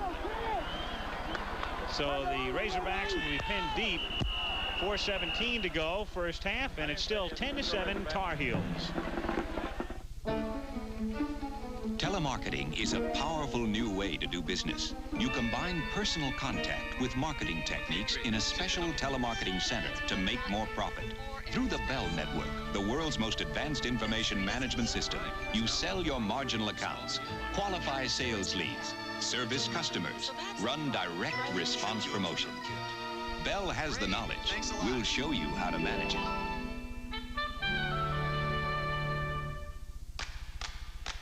Camaro. Shadow. Sport coupe Camaro. Shadow. Hot new hatchback, ultra sleek. Shadow. Camaro Veronetta inner space. Shadow. Slick, sweet, feel the beat. Shadow. Z28 on the streets, feel the heat. Camaro. Chevy Camaro, so new, it'll have the competition chasing. Shadows. The Sugar Bowl has determined the national championship 4 of the past 5 years. Can Herschel Walker and second-ranked Georgia clinch it in this year's game? Watch Georgia and Pittsburgh in the Sugar Bowl New Year's night on ABC. Back at the Gator Bowl in Jacksonville, Al Michaels, Ara Parsegian, and Steve Davis. North Carolina on top by 3. 4:17 to go in the half. Arkansas with the ball at the 11-yard line. Bill Pierce, number 14, straight ahead for a gain of 3. Pierce and Tolbert are the running backs as Lou Holtz sends in the next play with Keith Kidd. I don't know how big a risk of play that he wants to use down here. He has poor field position. And, of course, I'm sure he doesn't want to make a mistake with 3:56 left to go in this second quarter just before the end of the half. Let's see if he stays conservative. Second down, 7.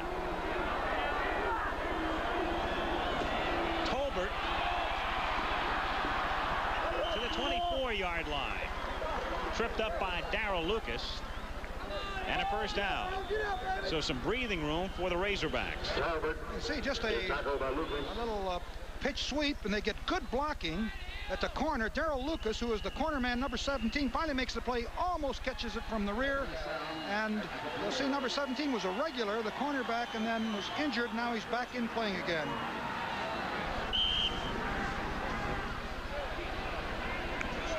Clock running. 3.5 minutes to go, first half. Arkansas 1st and 10 from the 24. They trail by 3.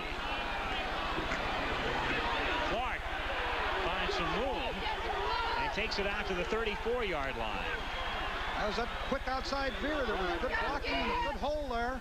And this is the thing that Crum worried about. That hard dive is what he termed it. And they'll run that thing, and about the time you forget about it, they'll just liable to go all the way with it. Pop through there. Gain of close to 10, and necessitates a measurement here to see whether or not he picked up the first down as Gary Anderson comes back in at a running back spot with 3 minutes and 6 seconds remaining in the first half. They've got it.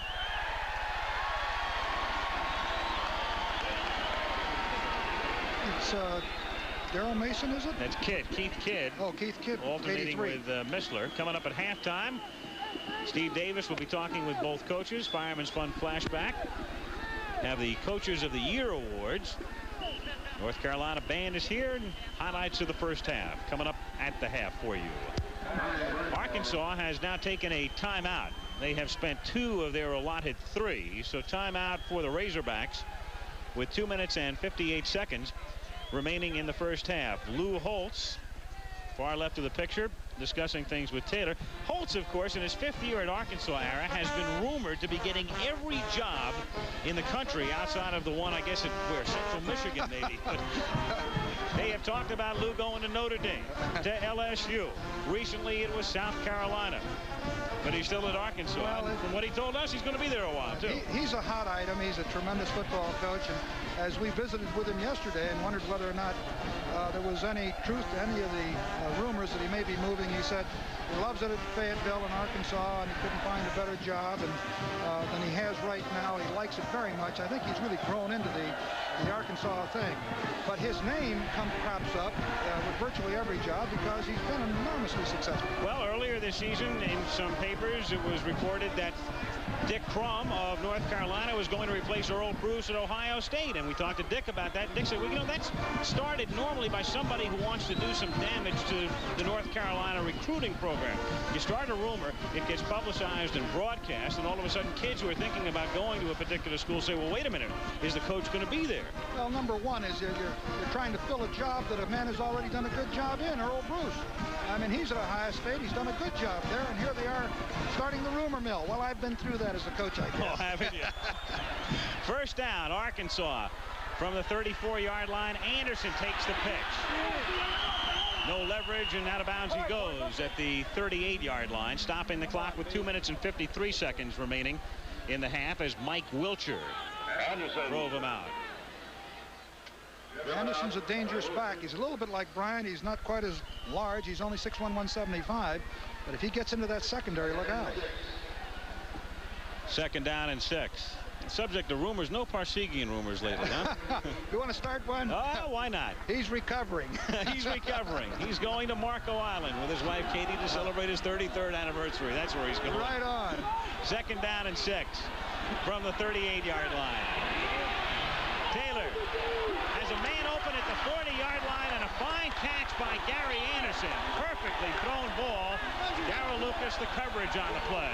Big play. Well, you got to single out both the execution of the passer as well as Anderson being off balance and making a great catch. Now watch this. Taylor comes back, fakes the ball, then he turns and throws here. Watch Anderson now. He's falling down, going backwards, makes a great grab, great throw, and great catch. They can do it. They're a big play team. Clock stopped, 2:38 to go in the half. They have one timeout remaining. Ball at the 38-yard line. Clark and Tolbert the running backs, and it's Taylor setting up and finding a receiver at the 28-yard line. It's number 83, Keith Kidd, who's been shuffling plays in and close to a first down. Beautiful execution. They caught him in man-to-man coverage. He just went, Missler just went down the field, or where that was Kidd, wasn't it? Just went down the field, stopped, saw that he couldn't beat his man, turned to the sideline, and wham, Taylor put it right there. That's a Tar Heel, wasn't it? You bet. Here he comes down, he fakes the dive. It's man-to-man coverage. You see Taylor right here waiting. He makes his turn to the outside. It's man-to-man with Lucas on the coverage, and well-executed play. Well-coached team. It's a first down at the 28-yard line. Tolbert slicing inside, getting to the 21-yard line where Chris Ward makes the tackle. Holtz calling the play and sending it in with Kidd. This is quite a drive considering where they started this thing. And the time remaining. Yeah. 2:06, 2:05 and counting down. Gain of 7, second down, 3. Arkansas at the Carolina 21. North Carolina leading it 10-7. This drive started back at the 11-yard line. Clark works his way close to the 18-yard line, close to a first down. The tandem of Ward and Nicholson, the inside backers, make the stop. Looks like he has the first down.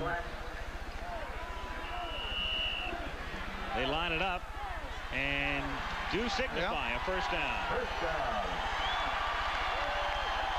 Oh, this has been some kind of drive. They've mixed it up well, too, with the runs and the passes. A couple of plays ended up out of bounds. That helped. Saving time. Also, please note that a lot of the plays have been to their left and to the defensive right of North Carolina, down this left hash mark. First and 10, Arkansas from the 18-yard line. Straight ahead for a couple. Tolbert. It'll be second down and 8. Arkansas with that one timeout remaining, so they'll have to use that very judiciously as the clock ticks down. 108, 107.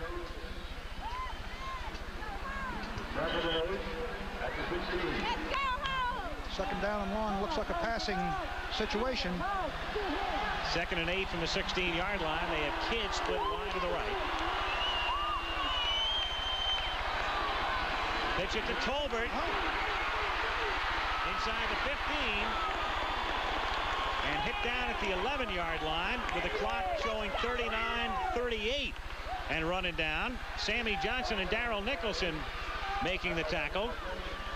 Didn't look like he was going to get to the outside, but he jumped out there and got outside of, it's right here it is, right here. You see, it looks like he's going to be caught inside, but he does a great job. I believe that was Wilcher right there, and Tugglehoff did a good job of blocking on the play. Meanwhile, 3rd and 4, and the clock still running with 15 seconds. Took him a long time to get the play off, and Taylor going for the end zone and overthrows a man who was open. It was Gary Anderson who'd gotten loose out of the backfield. He was wide open, too. So now you've got 10 seconds, but you've also got 4th down. So they won't need to call the timeout after the incompletion, and they'll have to settle for the field goal and try to tie it at the half. You wonder whether or not that fellow right there is going to be a little surprising, come up with a gadget maybe and go for the score. I would be in a, I tell you, I would be in a defense that would, what we called a safe defense, where we covered all the receivers. You wouldn't take any chance. You got to give them the 3. Don't try to block it and save against the 7. It's Leahy. He will kick the field goal from the 19-yard line. It's a 29-yard attempt, and through the fog and the mist, it is good. Well, at least the officials got to see it. We couldn't see whether it went through or not.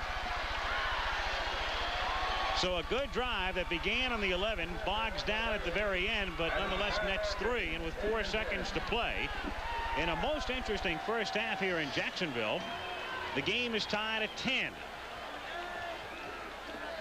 Well, we thought it was going to be a very close game as we talked about the two teams, and certainly it's been that in the first half. Both of them are excellent teams. We didn't predict the fog, though, did we? No. They said maybe a little rain tonight. Haven't had that. Well, this is better, I think, than rain. Rain really does get things slippery and difficult to. They're executing out there. The field is good, got good turf, and you do get some mistiness and wetness on the ball. But as you can see, they're throwing the ball well and handling it well. This figured, as we said earlier, to be a relatively difficult game to analyze. The teams had never met, ever. And they had not met a common opponent this season. Yeah, that was interesting as we looked at this game. You know, the first time in all the years that football has been played that these two teams have played a contest. Be a great matchup in basketball, wouldn't it? Carolina #1, Arkansas now 5th. Hey, listen, there's two great teams. 4 seconds remaining in the first half, so the kickoff and run back should do it. Leahy kicks a ground ball down to the 4-yard line. Ethan Horton comes straight up the middle to the 25 to the 30, tries to get to the outside, but he stopped at the 35-yard line, and time has run out. So a spirited and very interesting first half has come to an end at Jacksonville. Our halftime score: Arkansas 10, North Carolina 10, and let's go down to the field and check in with Steve Davis. Coach, obviously the kicking game has been a real factor in this football game. Well, it has, but we've made too doggone many offensive mistakes. We should be scoring more than we are, and I'm disappointed in the way our offense has just made some errors that we shouldn't be making. It seems like your offensive line, though, has really controlled that line of scrimmage. You said you had to do that, be successful, and you have done that. Yeah, but we've had 2 big motion penalties in the offensive line that have cost us possessions. What kind of changes are you going to make at halftime? Well, we're just going to have to settle down and just play solid football, and I think if we do, we can win. If we fool around to the second half like we did the first, we're going to have a tough time. Has the fog done anything to affect your kicking game? No, not really. I just hope Kays keeps kicking them higher. Okay, thanks, Coach. Okay. Let's go back upstairs to Al Michaels. All right, Steve, and our halftime score in the 37th Gator Bowl is North Carolina 10 and Arkansas 10. And we'll be back with tonight's halftime activities right after this commercial and a word from our local stations.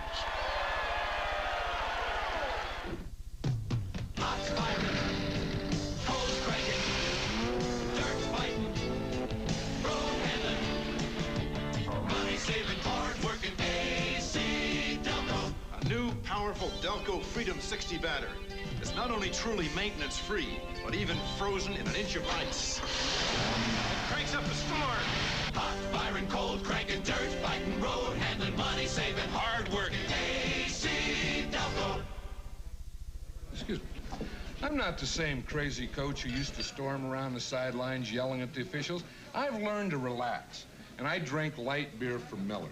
Do you know that Light's got 1/3 less calories than a regular beer? And listen to this. Light doesn't fill me up. Besides that, Light tastes fantastic. Oh, sure, there are a lot of other beers around, and you can drink any one you want. But let me tell you this. Light beer from Miller. Everything you always wanted in a beer, and less.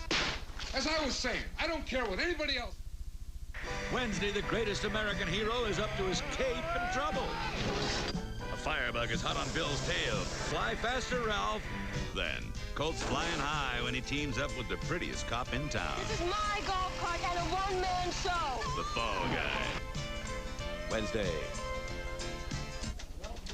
If Michigan's economic woes are to heal in 1982, the United States automobile industry will have to break out of its long slump. We'll take a look at what's ahead, plus a look at some old-timers who gathered tonight to celebrate some better times. Those are just a couple of our stories tonight following the Gator Bowl. Today's cars, with newly designed engines, are built for performance and better mileage. And to help keep the new cars and all cars running the way they should, here's Amoco's lead-free choice. Quality Amoco lead-free in the blue pump and Amoco premium lead-free in the gold pump for engines that need high-octane performance. And they're both seasonally blended for better starting and smoother warm-ups in winter. You expect more from a leader. Halftime at the Gator Bowl in Jacksonville, Florida. Here's your score. North Carolina 10, Arkansas 10. And time now for our Fireman's Fund flashback. Tonight's Fireman's Fund flashback is brought to you by Fireman's Fund Insurance. And Fireman's Fund Insurance is brought to you by an independent agent near you. There have been many great individual performances in the Gator Bowl over the years. And one of those took place in 1965 at the 20th renewal of this classic. Let's look back. The weather was perfect in Jacksonville on January the 2nd, 1965. The game featured the first ever meeting between the Oklahoma Sooners and the Florida State Seminoles. And what a day it was for Fred Biletnikoff, who of course let his hair grow out a lot longer when he became an All-Pro with the Oakland Raiders. Here with Oklahoma leading 7-6 early in the second quarter, Steve Tensey back to pass, finds Biletnikoff, number 25 at the 2-yard line. Into the end zone he goes to put Florida State on top for good. Later on, second quarter, a duplication from the 14-yard line this time. Tensey back to pass, protected well, looking for Biletnikoff, finds him in the end zone for a touchdown that makes the score Florida State 18, Oklahoma 7. And still in the second quarter with time running out, Tensey one more time to number 25. Biletnikoff catches 3 touchdown passes in the period. Then, late in the fourth quarter, with Florida State leading by 11, they iced it here from the 6-yard line. Tensey, who had 5 touchdown passes on the day, throws another one to Biletnikoff, his 4th touchdown reception of the afternoon. Florida State wins the game 36-19, and Fred Biletnikoff sets 3 Gator Bowl records, which still stand: 13 receptions, 192 yards, and 4 touchdowns. What kinds of businesses, large and small, does Fireman's Fund help insure? One as big as Mack Trucks, or as small as Smith Brothers Hobby Center, Abbott Laboratories, and Dave & Drugs. Even America's classic car company, the Excalibur Automobile Corporation. So for insurance for your business, large or small, this hat is just your size. See your independent agent listed in the yellow pages under Fireman's Fund Insurance Companies. ABC Sports began 1981 with the 5 top-rated series for the 9th straight year. In 1982, ABC's Wide World of Sports, Bowling, and Superstars will be back along with 2 new shows. ABC Sports Beat, the new dimension in sports television, and the USA versus the World in Olympic sports, each produced by the most widely acclaimed and honored team in television sports. ABC Sports, we've made a commitment to excellence.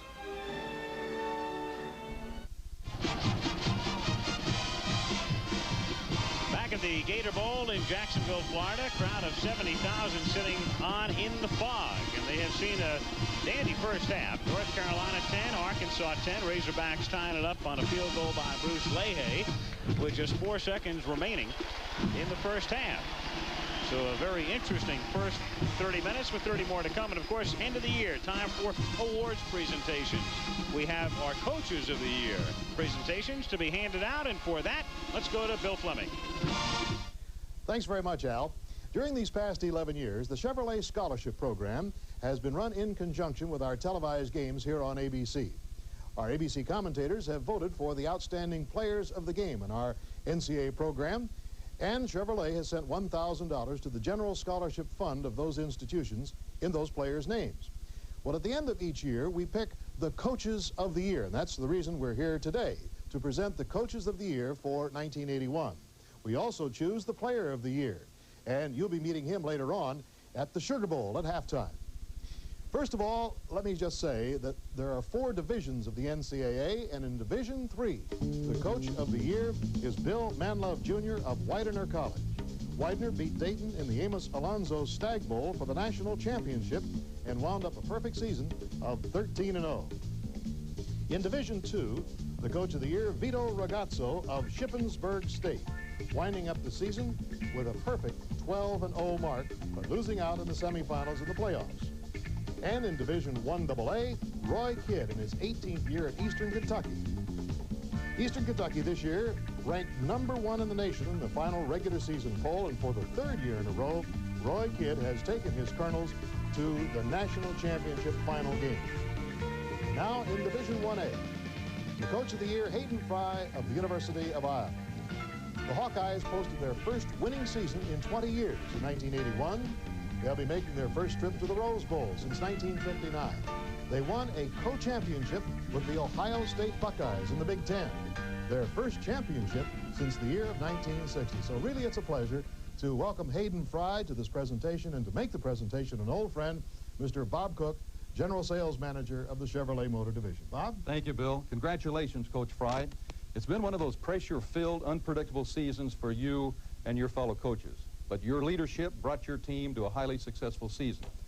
And in recognition of your accomplishments this year, it gives me a lot of pleasure to present this trophy that signifies your selection as the Chevrolet Coach of the Year for Division I schools, and along with this, a check for $2,500 that's made out to the General Scholarship Fund, Iowa University.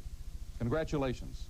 Thank you, Bob. This is a great tribute, a real compliment to my coaches, my football players, a real honor for the University of Iowa, and I'd just like to thank you and Chevrolet for the fantastic job you do each year in the support of college football. Okay, and good luck in the Rose Bowl. Thank you, sir. Bill, let me say that all of us at Chevrolet are delighted with the fine job that ABC sports staff has done in selecting our Coaches of the Year. I know it had to be a tough job. Thank you, Bob. And again, on behalf of ABC and the NCAA, we would like to thank Chevrolet for donating not only this check of $2,500 to Iowa, but to the other 3 schools of the coaches so named. And it brings to a total at the end of this 1981 season the astounding mark of $1.4 million. You can certainly be very proud of that. Thank you. Hayden, thanks for joining us. Good luck again in the Rose Bowl. And now let's return for more halftime activities at the Gator Bowl and Al Michaels. Back at the Gator Bowl in Jacksonville, North Carolina 10, Arkansas 10 at the half. And the crowd of 70,000 looking on to be entertained now by the North Carolina Marching Tar Heels, who come down from Chapel Hill. Major John Yesulitis, the band director, and their rendition of Eli's Coming.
Carolina marching Tar Heels, entertaining the crowd at the Gator Bowl.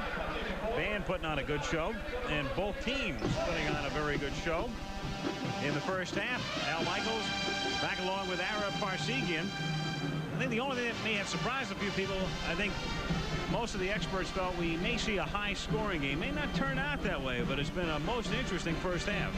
Well, you're pitting two great football teams together with a lot of talent, and there's a lot of good strategy going on in the game. It's a kind of game that I enjoy seeing because there's good plays on both sides, and as evidenced by the fact that this is a 10-10 game. Good coaches on both sides, good personnel, and good preparation. So it's been an impressive first half as far as I'm concerned. You've had a chance to see Kelvin Bryant when he was very healthy against Boston College, when he was not particularly healthy against Clemson. And again tonight, everybody, of course, hears about, talks about Marcus Allen, the Heisman Trophy winner, the bull at Georgia, Herschel Walker. We know what he can do. They liken him, of course, to Earl Campbell. Bryant's been likened to Gale Sayers. Where do you think Kelvin would rank among the great backs right now in college football? Well, he's a different kind of runner. You compare Marcus Allen. Marcus Allen was probably physically stronger and more of a power type of guy. And when he got into the secondary this year, then he didn't run over people. He avoided them. I saw him a year ago. But Kelvin Bryant, without question, and he has another year, is going to be one of the greats. I really believe that, providing, of course, that he stays healthy. He had the misfortune of getting the knee in the Georgia Tech game after he'd had such a sensational start. And I consider him an outstanding talent that we'll hear about in another year again. Go back and take a look at some of the highlights in the first half. North Carolina was able to break out on top early on a field goal by Brooks Barwick. That made the score 3-0. But Arkansas came back quickly. One play, 66 yards. Taylor finding Holloway. Beautiful execution by Taylor. You know, for a freshman, let's keep that in mind. He's just a freshman. And he hits Holloway here on an up pattern where Holloway beats Sammy Johnson, number 8, on just a straight up pattern to the post. And you can see his speed and the distance that he beat him by. There was no chance of catching him. And this was a well-executed play and typical of Lou Holtz ball clubs. The big play attack. Here's a key play. It came with a score 7-3. Arkansas, North Carolina punting, and an Arkansas man making contact with the ball and giving Carolina possession at the 6-yard line. But in closer examination, Frank Broyles came to the booth here a few moments ago and thought that the ball had hit Ron Spurl, number 68. And it was, we examined the film again here, the ball does hit a North Carolina man, which really did not make a live ball. Now, if you look right here, the ball will hit his foot and then bounce over and hit an Arkansas man. And the official will come from the right side and throw the bag where they marked the ball. You see him coming into the picture right now. You see him throw the bag. That means that that ball has been touched by a North Carolina man, that it is not a live ball. And, of course, they ruled the other way. And Ron Spurl, who was the guy that the ball hit his foot, is the same guy that leads Bryant into the end zone on the touchdown that North Carolina capitalized on after this break. Here it is. Kelvin Bryant, number 44. Jones, the lead blocker. Spurl will come around and knock the linebacker out right there as Bryant drives into the end zone. So it really was a bad break for Arkansas. They should not have lost that ball at that point. That gave North Carolina a 10-7 advantage, and then Arkansas moved quickly, got the ball back deep in their own territory late in the first half, and were able to maneuver from their own 11 deep enough into North Carolina territory to set up a field goal by Bruce Leahy from 28 yards away with just 4 seconds left on the clock. And so we're tied at the half. Arkansas 10 and North Carolina 10. And the Gator Bowl, the Tar Heels against the Razorbacks, is being brought to you by the award-winning wines of Ernest and Julio Gallo, and by Chevrolet and your local Chevy dealer, who invites you to come in and see the all-new Celebrity and Camaro. Chevy makes good things happen.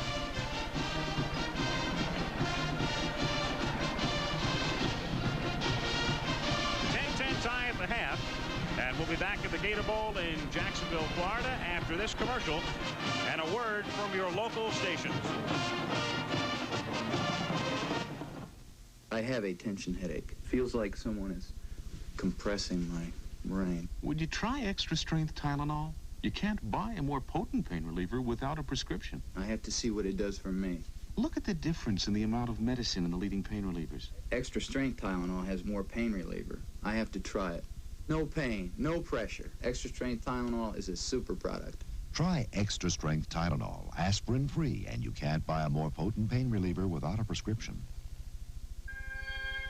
Whirlpool is about to show you something in appliance quality you may never have seen before. A refrigerator that monitors itself to help protect your food. A microwave oven that uses a built-in computer to simplify your cooking. A dishwasher you can program to start hours later. And a laundry pair with electronic controls for today's fabrics. Whirlpool has created its first family of appliances with solid state to give you the quality of tomorrow's technology today. Sunday. My credentials. It's $1 million con to bust a porno ring on today's FBI. Delivered. Then Michael Douglas is chasing a dream. First time in my life, I'm doing what I want. And he's sacrificing everything to make it come true. Running.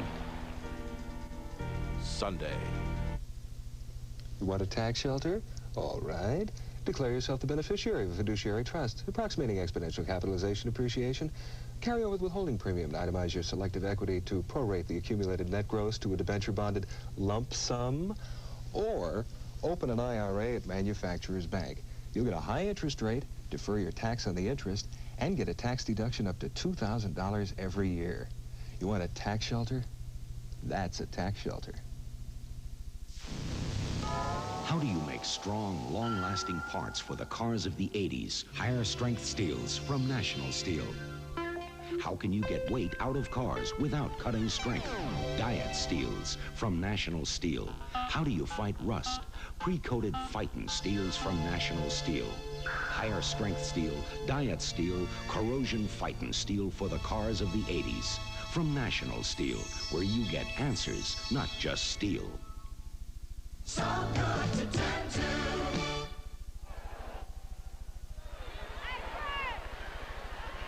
We're back at the Gator Bowl. It really is the Gator Bowl. This is not a Hitchcock movie. You cannot believe how foggy it is. And again, with our lens filters, at least you're able to see from the low-angle cameras in particular the action here. But for the good part of the crowd of 70,000, it is almost impossible to tell what is happening down on the field. But we've got a good football game. 10-10 is our halftime score. Arkansas and North Carolina matched up in the 37th Gator Bowl.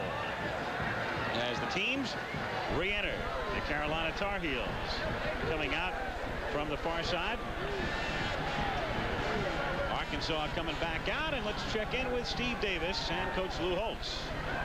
Coach, what'd you tell your Razorbacks at halftime? We had a little kicking game meeting. I was a little bit concerned coming in here about it, but I thought our football team was hanging in there. They competed. They've done some awful good things.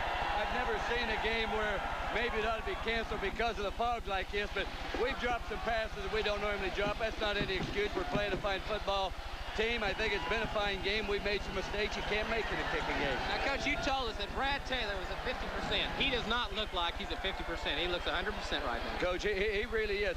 But I also said this, that if people ever saw Brad Taylor as I've seen him, they would really be impressed with him. He's a fine quarterback. He's not executing in certain areas of it. He needs more practice time. I look forward to having him in spring practice. But, you know, Brad Taylor hadn't come over to the bench and say, Coach, I don't need these other 10 guys. So obviously it's still a team game. Okay, what's going to happen second half? Well, I don't know. You know, it depends upon how well we play on offense and defense. I do think that we can throw the football if we can protect it. Field position is important. We haven't had good field position, but we've given them good field position. I think it's just a question of a football team coming out and saying, hey, this is the last 30 minutes I'm going to play. And we just have to do the best we can and have a faith in God and live with it. Thank you, Coach. Lou Holtz, a man of few words. A man of few words, huh? We're going to take a look. I remember the interview Steve Davis did with Lou Holtz coming after the half had ended at the Arkansas-Texas A&M game. He wasn't too excited about his team's performance, and Steve said, what changes are you going to make in the second half? And he said, the coaching staff. Right. I was there doing the game. He's a great one-liner. There's Dick Crum. And there's the fog. And here's the stats. You can see the score, of course, is 10-10, and the first downs are very close. The yardage rushing is in the favor of North Carolina, but look at the difference in the passing yardage. Total yardage favors Arkansas with that passing game, and only one turnover, and of course, as we saw in the replay, it was not a justified one. Time of possession just about even. As Arkansas gets set to kick off, it'll be Bruce Leahy booting it deep to Mark Smith and Ethan Horton. Back deep, standing on the goal line. So here we go, a 10-10 tie as we start the second half in Jacksonville. It is Ethan Horton from the 4 out to the 20 and to the 33-yard line. Darrell Ackerfeld makes the stop. We'll take a look at Arkansas defensively. You've got Ron Farrow, number 69, 250-pounder. Nose guard is Richard Richardson, junior out of Little Rock. Philip Boren, the defensive tackle, sophomore from Dallas. There's the All-American, Billy Ray Smith from Plano, Texas. Darrell Ackerfeld's making his first start of the season. Bert Zinnemann, sophomore, 5'11", 216, and Milton Fields, who was sparingly used during the regular season. Had a penalty flag thrown, unbeknownst to just about everybody. An illegal push by the receivers on the run back. 5-yard penalty, first down. Nobody's going to argue with him, I'll tell you that. But I cannot see the ball at all. Don't know what line it's on. The ball is on about the 15-yard line after the penalty. First down and 10. And we start with Kelvin Bryant. Bryant getting out to the 17-yard line, and Milton Fields there for the stop. You've got Danny Walters, the cornerback, ran one back 87 yards against Mississippi. Nathan Jones is a freshman. Keith Burns can play all over, former linebacker, now strong safety. Ron Matheny is the free safety. Gain of 2, second down 8 at the 17-yard line. See, Crum doesn't like the way things are starting because he's had a penalty, he's got poor field position, and fighting the wind, what little there is. It's Kelvin Bryant, stacked up at about the 19-yard line. If you're wondering why our director, Craig Janoff, is taking some low-angle shots here, the reason is from the high cameras, you cannot see the field at all, even with the lens filters. There it is. That's what it would look like to shoot it from up high. I'll say one thing, Arkansas knew where the ball was. They did a good job on that draw play. It's the same play that North Carolina had success with in the first half, but they really shut it down there. Third down, call it 6 from the 19-yard line. We'll watch it from the end zone. It is Elkins back to pass, we think, and complete to the 20-yard line. It's Bryant who makes the catch and gets out to about the 27-yard line. Milton Fields and Ron Matheny converge on the tackle. So they move it out to the 28, and that's a first down. Well, we can see this is Elkins dropping back into the pocket, finds Bryant out here in the flat, and of course he catches the ball and comes up the sideline for a first down. He's run out of bounds by Milton Fields at the 27. First and 10, North Carolina from that spot. It's Tyrone Anthony out to the 34-yard line. Billy Ray Smith and Milton Fields. They've heard their numbers quite a bit here in this ball game, both of them. And Fields, this is his first start. Offensively, Elkins with Jones and Bryant, the running backs, Smith and Richardson, the wide receivers, and the guys up front. Second down 3 from the 35-yard line with Ethan Horton in a tailback. And Horton carrying, looking for the first down, and bunched up near the 38-yard line. So where they mark it.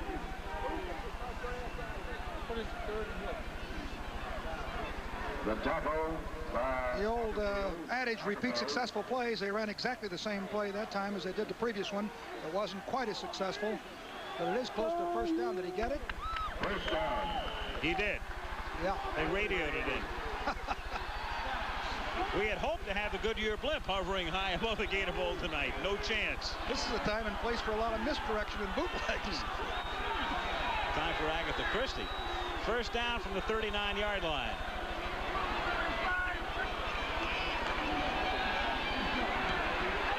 Elkins throwing into the fog and incomplete.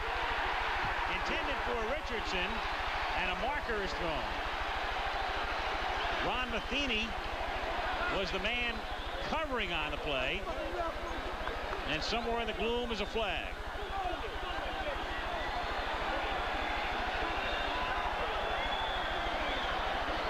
Defensive pass interference, automatic first down. Well, we certainly couldn't see it from here. Let's see if we can see it in the replay. Elkins comes on back. He's trying to hit Richardson, number 19. Let's see if we can pick it up here. Oh, yeah, we can see it there. Very definitely. Matheny definitely interferes with Richardson. So it's a first down from the 27-yard line.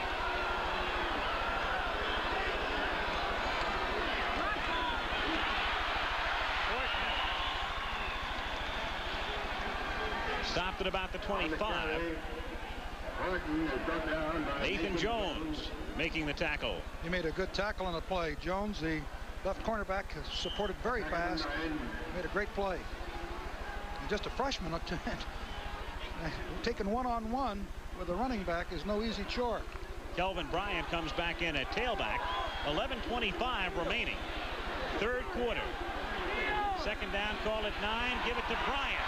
Bryant inside the 20. Inside the 15, down to the 13-yard line.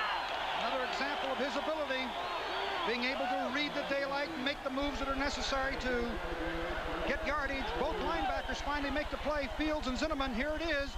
Just that same tailback off tackle. Look at him weave away from the tacklers. There's 3 right there that could have had him. He came away from them. Again, making moves. They caught him from the rear, not from the front. So first and 10, North Carolina from the 13-yard line. Bryant, top man in the eye. Kelvin again. Gets to about the 10. And it'll be second down and 7 as Ron Perot and Keith Burns make the stop. And Kelvin has lost a shoe again. Bryant now up and over the 100 mark.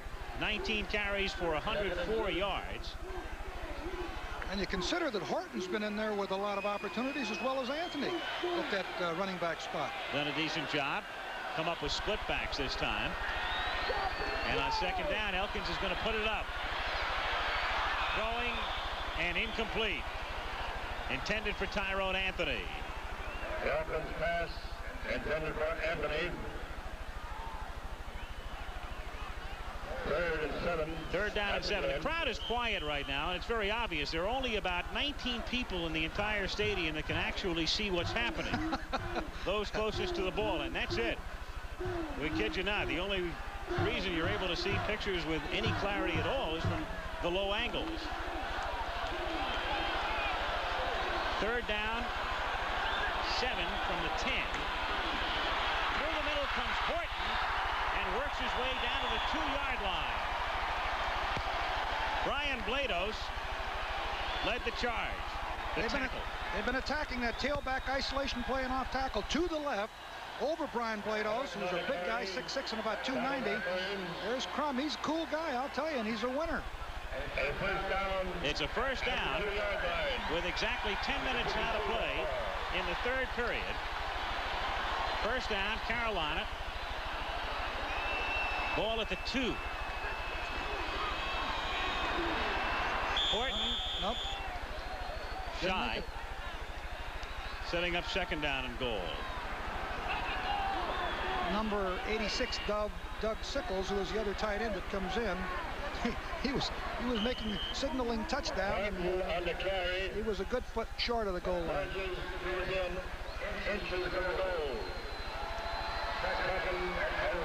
Two teams tied 10-10. North Carolina inches away from moving out in front again. Horton is the tailback. Horton with the ball tries to spin in and does. Ethan Horton puts North Carolina on top 16-10. And it was Ron Sproul, 68. The man whose position Horton went right through. Now it's just a power isolation play with Ethan Horton, who is 6'4", 215, 16 pounds. Ron Sproul, the guard, does a great job of blocking, and it's I'll tell you, that was quite a drive. Extra point attempt by Hayes is good. So a very impressive Carolina drive. Culminates with a touchdown. 9:12 to go in the third. Tar Heels by 7. Wait! Please wait! flight 2. Sorry, it left on time. When you travel, nothing waits. But with an American Express assured reservation, your hotel room waits even if you arrive hours late. Mr. Barry? With an American Express card assured reservation, We've been waiting for you. Me? you're worth waiting for. At Hilton, the American Express card. Don't leave home without it. We're Exxon. We're Jay Stone and Joe Mifsud, who designed a better machine to help find oil and gas. We're Harry Bennett, using it to send vibrations miles into the earth that bounce back to reveal where energy may be hiding. We're Brian Olivier.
Recording this seismic information so that we can choose the best place to drill.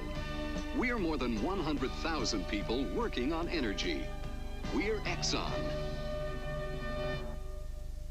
Heisman Trophy winner Marcus Allen and passing sensation Jim McMahon lead the West against the East's best in the Hula Bowl.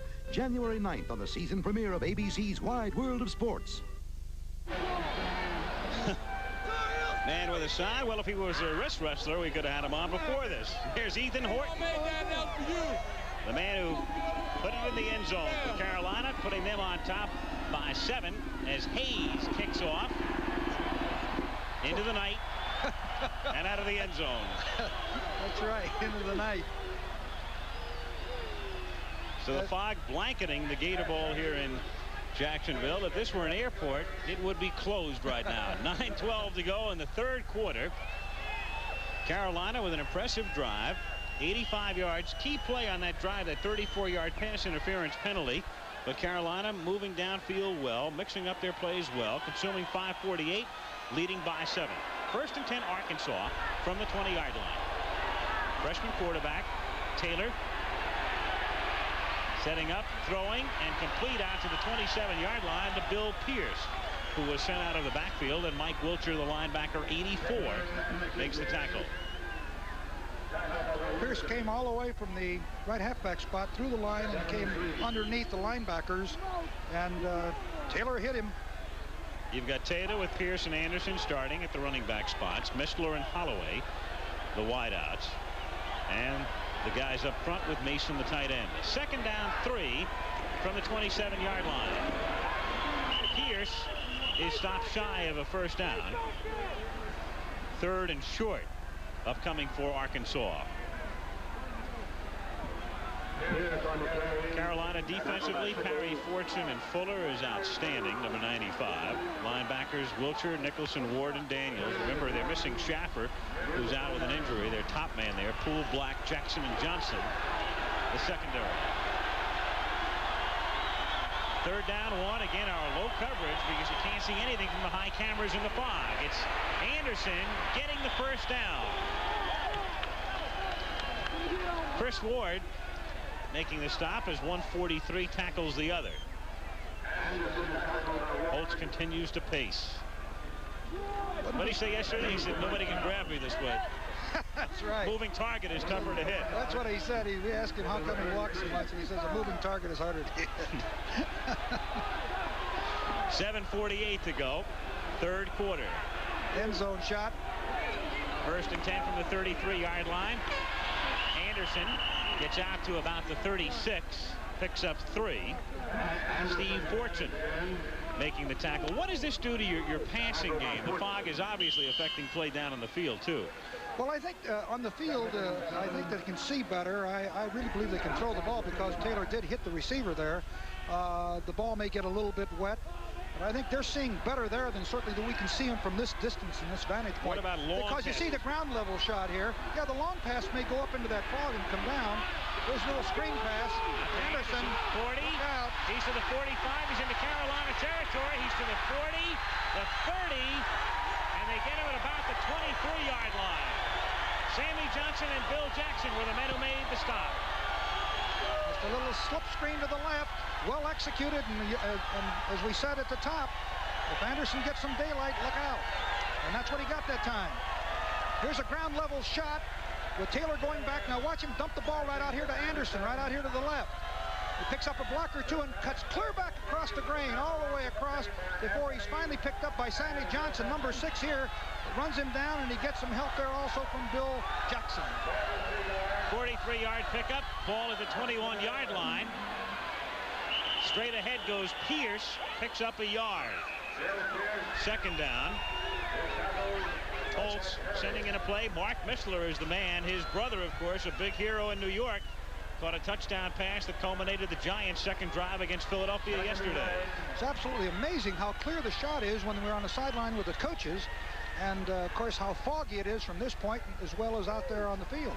I don't know that the players can necessarily see it that clearly too. You've got a lens filter that helps to clarify things. Meanwhile, you've got a call going against North Carolina with a marker down on the last play, and it appeared to be a personal foul.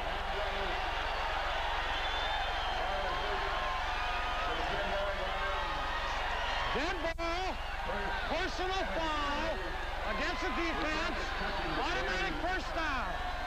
A dead ball personal foul for an automatic 1st down. And we could not see it from here. So the ball is right on the 10-yard line. And it's 1st down. Arkansas trying to drive in for the tying touchdown. Clark gets down to about the 5-yard line as Chris Ward makes the tackle. So both teams coming out very impressively offensively in the 2nd half.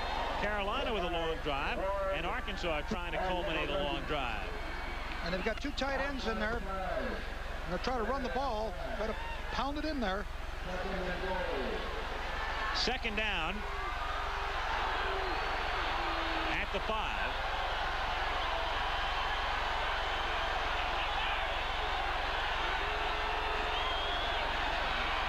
Clark taking it to the 3-yard line. It is third down. It's difficult to tell, Ira, if they can pick up a first down without a touchdown. The ball was just about on the 10-yard line. Maybe academic. It's third down and for all practical purposes, goal at this point. Right, and there was that dive play again. Here's a shot that we can see a little bit. Of course, that's the... No, I don't believe... Well, I don't know whether they can or not. I don't think they can. It looks like that marker's right on the goal line on the far field, far side. 5:29 to go in the period. Third down and goal. Off the fake. Taylor setting up, throws a bullet into the end zone and through the hands of Mason. He rifled it. Yeah, that pass short that required some touch. He had him wide open. He didn't need to really. Of course, he felt like he was pressed for time, and he really wasn't. Now watch here from this vantage point here. He has plenty of time to throw it, and watch him. He's moving the ball, moving the ball. Is he? Where is he? Where is he? Now he really just unloads the thing. And Mason, it was just a little bit to Mason's left, but he really hummed that ball. It is Leahy who comes in to attempt the field goal. The ball will be spotted at the 9-yard line, so it's a 19-yard attempt at an angle. And Leahy's kick, Carolina is saying no good, and so are the officials. Well, I'll be darned. That's unusual for him because he is really a consistent kicker. So a frustrating end to a drive that had a promising beginning, and with 5:13 to play in the third, it's still 17-10 North Carolina. The bright new shape of Chevrolet is here. Celebrity. A new shape of room, luxury, comfort, and a hushed sense of quiet. Reflected in a bright new size of Chevrolet. Celebrity. Surprising mileage with standard engine electronic fuel injection. The new shape of front-wheel drive.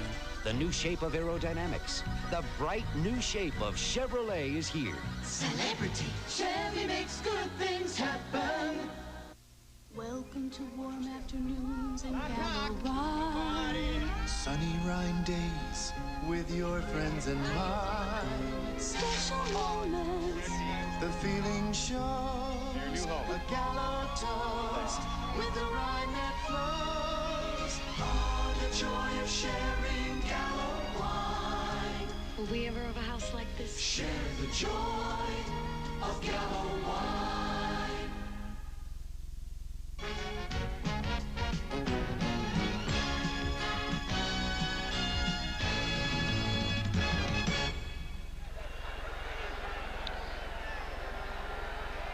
The Gator Bowl in Jacksonville with 5 minutes and 13 seconds remaining in the third period. Arkansas coming up empty on its last drive with Leahy missing the field goal attempt. 5:13 to go third quarter. North Carolina favored to win and leading by 7. First and 10. Tar Heels from the 20-yard line. Kelvin Bryant out rushing the entire Arkansas team thus far. And it's Bryant picking up more yardage, getting out close to the 29-yard line, stopped there by Darrell Ackerfeld and Bert Zinnerman. That's the third time he's lost his shoe. I don't know whether or not the thing doesn't fit right or what. Here it is, the same play to the left over Blados, Drexler, and Robinson. And there's a good hole there, and he really gets in there and gets that yardage. On second down and 1, Elkins off the fake and throwing and completing it for a first down on the far side. Looks like he might be hurt. Was that Richardson? I couldn't tell. That's a mystery still at this point in the fog. As the wind knocked out of him, as you see him, they're working on him. So a first down. It's number 48. That's the fullback, James Jones. Yeah, he came out of the backfield. So he makes his first reception of the night, but it may be a costly one for North Carolina. So time is out on the field with 4 minutes and 41 seconds remaining in the third period. Still 17-10 Tar Heels. The Energizer. Tommy says he wants to play with his new game all day. All day? Good thing Santa brought the Energizer. Of all leading brands, nothing outlasts the Energizer from Eveready. Nothing outsnaps it. Nothing out-adds, outwalks, outplays, outtapes, outshines, outlasts it. Nothing. The Energizer even outlasted Allison. The Energizer, energize for life. Long life. Energize me. Sorry, mister, your time's expired. Actually, Thelma, so has yours. And I got our family, a house, all these tickets left. But you've got Prudential Life Insurance. Oh, yeah, my piece of the rock. Nothing gives you peace of mind like a piece of the rock. Maybe that's why more people choose Prudential than any other life insurance. Get a piece of the rock. Sure, I can't buy a little more time. Sorry, Thelma. Sorry, Thelma. Prudential Insurance. Wednesday, Henry Fonda in a touching romance written especially for TV, Summer Solstice. 4:41 remaining. Well, on a night like this, I guess Tony Bennett could say he left his heart in Jacksonville. Looks just like the city by the bay. The fog rolling in, has been for most of the game, and on first down, it is Ethan Horton sidestepping his way for good yardage out near midfield as Richard Richardson makes the tackle. Bobby Ratliff is now in the game, replacing the injured James Jones at fullback. Carolina coming up without a huddle after a first down pickup. It's 1st and 10 at the 45-yard line of the Tar Heels.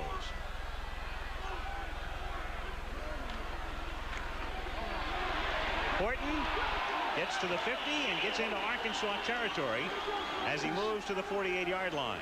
He was stopped at the line of scrimmage, gave a second effort, and picked up additional yardage. They're trying to get the shoe on to stay on Kelvin. You better find a pair of stomps on there that can stay on. At the Arkansas 48.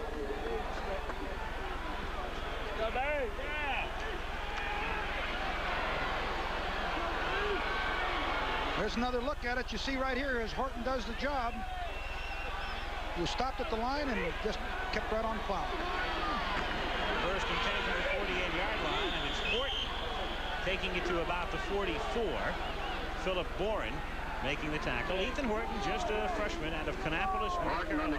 Man at 6'4", 214 pounds. Another example of the great guard play of North Carolina. Ron Spurl pulled from his right guard spot, went across, made a beautiful trap, and opened up the hole. That's what we'll have for you on Friday. I guarantee you there will not be any fog in the Superdome on Friday evening. It'll be Georgia against Pittsburgh. Herschel Walker, though, could put a few people in the fog. Kelvin Bryant back in at tailback and takes it down to the 36-yard line. So Carolina impressively moving again on their second possession of the second half, and the clock has run down to the 3:02 mark here in the third period. Looks like the North Carolina power is starting to take its toll on the Arkansas defense.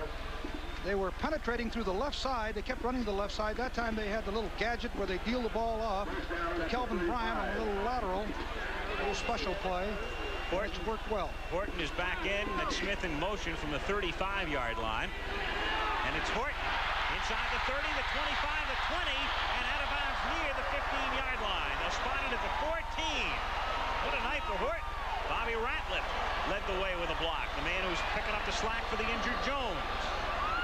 How about this guy? Where are you going to have this kind of running backs they have? Here it is. It's just beautifully blocked. Look at the hole. He jumps to the outside, down the sideline. This is Horton, who's going to be a quarterback next year.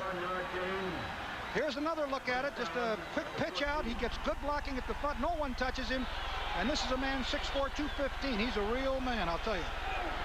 First down from the 14-yard line.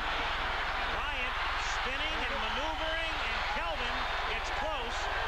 He is stopped at the 1. Well, there's no question about the power of the offensive line of North Carolina. Here it is again. Here's the right guard Spurl and the backside guard Drexler pulling.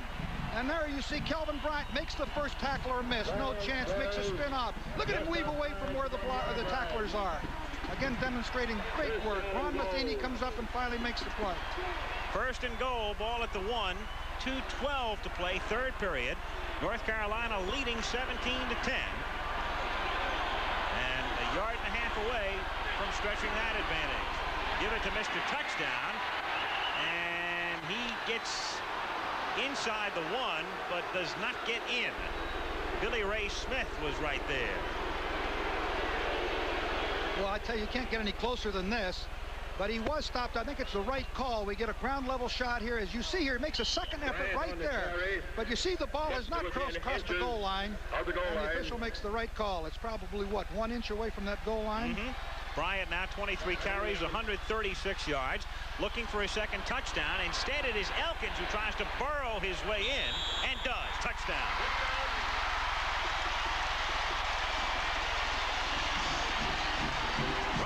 With a touchdown. The crowd finding out by word of mouth. Somebody sees it and starts to cheer, and everybody else picks up. I'm sure the people in the end zone have no idea where that ball is. Not a clue. But North Carolina is on top 23-10. Just a quick sneak by Elkins. Gets into the end zone. And the center, Johnston, who's a freshman, it started after McGrew was hurt, the starting center, does a good job of blocking. There's the extra point. By Jeff Hayes. Carolina moving down the field again. Twice in a row here in the second half. 1:26 remaining, third period. It's 24-10, North Carolina.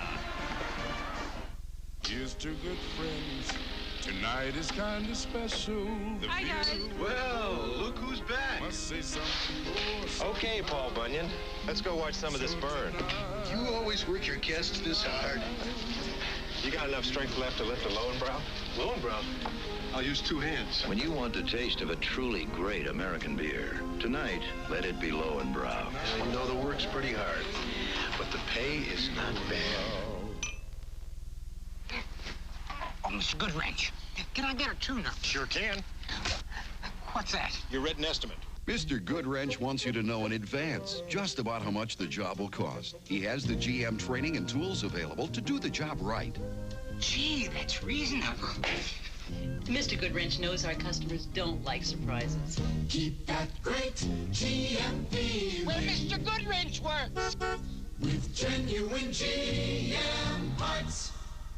The Sugar Bowl has determined the national championship 4 of the past 5 years. Can Herschel Walker and second-ranked Georgia clinch it in this year's game? Watch Georgia and Pittsburgh in the Sugar Bowl New Year's night on ABC. At the Gator Bowl, Al Michaels with Ara Parseghian and Steve Davis. It's 24-10 North Carolina with the Tar Heels. To kick off, Derek Holloway is back deep to receive the kick of Hayes. Coming right at you. And fielded and fumbled by one of the short men, Scott Shalene. He's in trouble. Down he goes. Inside the 10.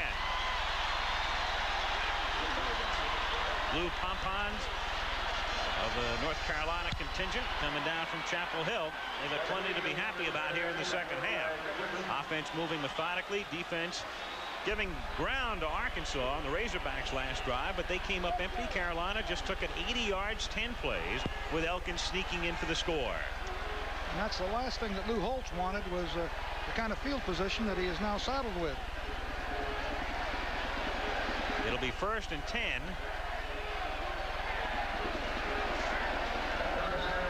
At the 7-yard line. There was apparently a penalty marker. And obviously against North Carolina. Yep. And again, one that nobody saw at all. So again, and we hate to be redundant, but people do tune in late. It is so foggy here in Jacksonville that our high cameras are really rendered useless in this fog, so we're having to show you the game. Our producer Ken Wolf, director Craig Janoff from a low angle, and perhaps creating a new art form. At least the way to do it in the fog. It's the only way. I think that last end zone shot depicts quite well what the players are able to see. I think they're getting more vision there certainly than we are from this vantage point. Holloway again back deep. This time the kickoff coming from the 35-yard line. Holloway fielding it at the goal line, not past the 10. Sidestepping and then going out of bounds. Somewhere up around the 22-yard line. Rod Elkins. As you look at the quarterback comparisons, Elkins only 53 yards through the air, but he's been at the helm for 2 very successful drives mainly on the ground here in the second half. 1st and 10. Arkansas from the 23-yard line. Taylor faking to Clark and then tripping and going down.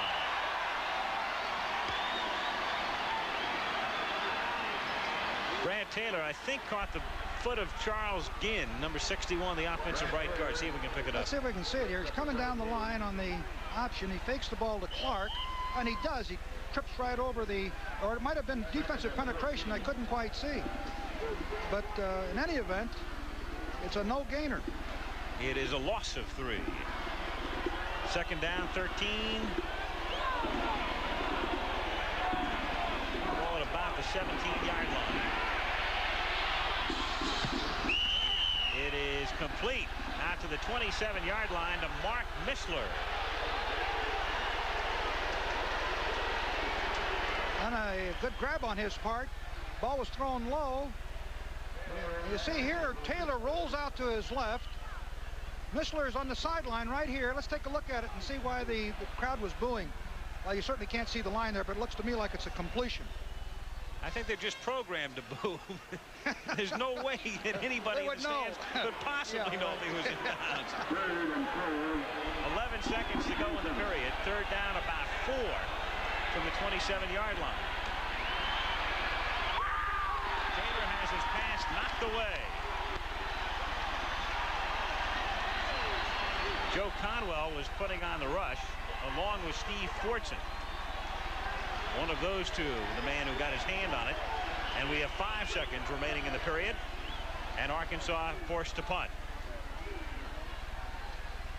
Leahy to kick it away. That's Greg Poole, number 32, standing back at his own 32-yard line.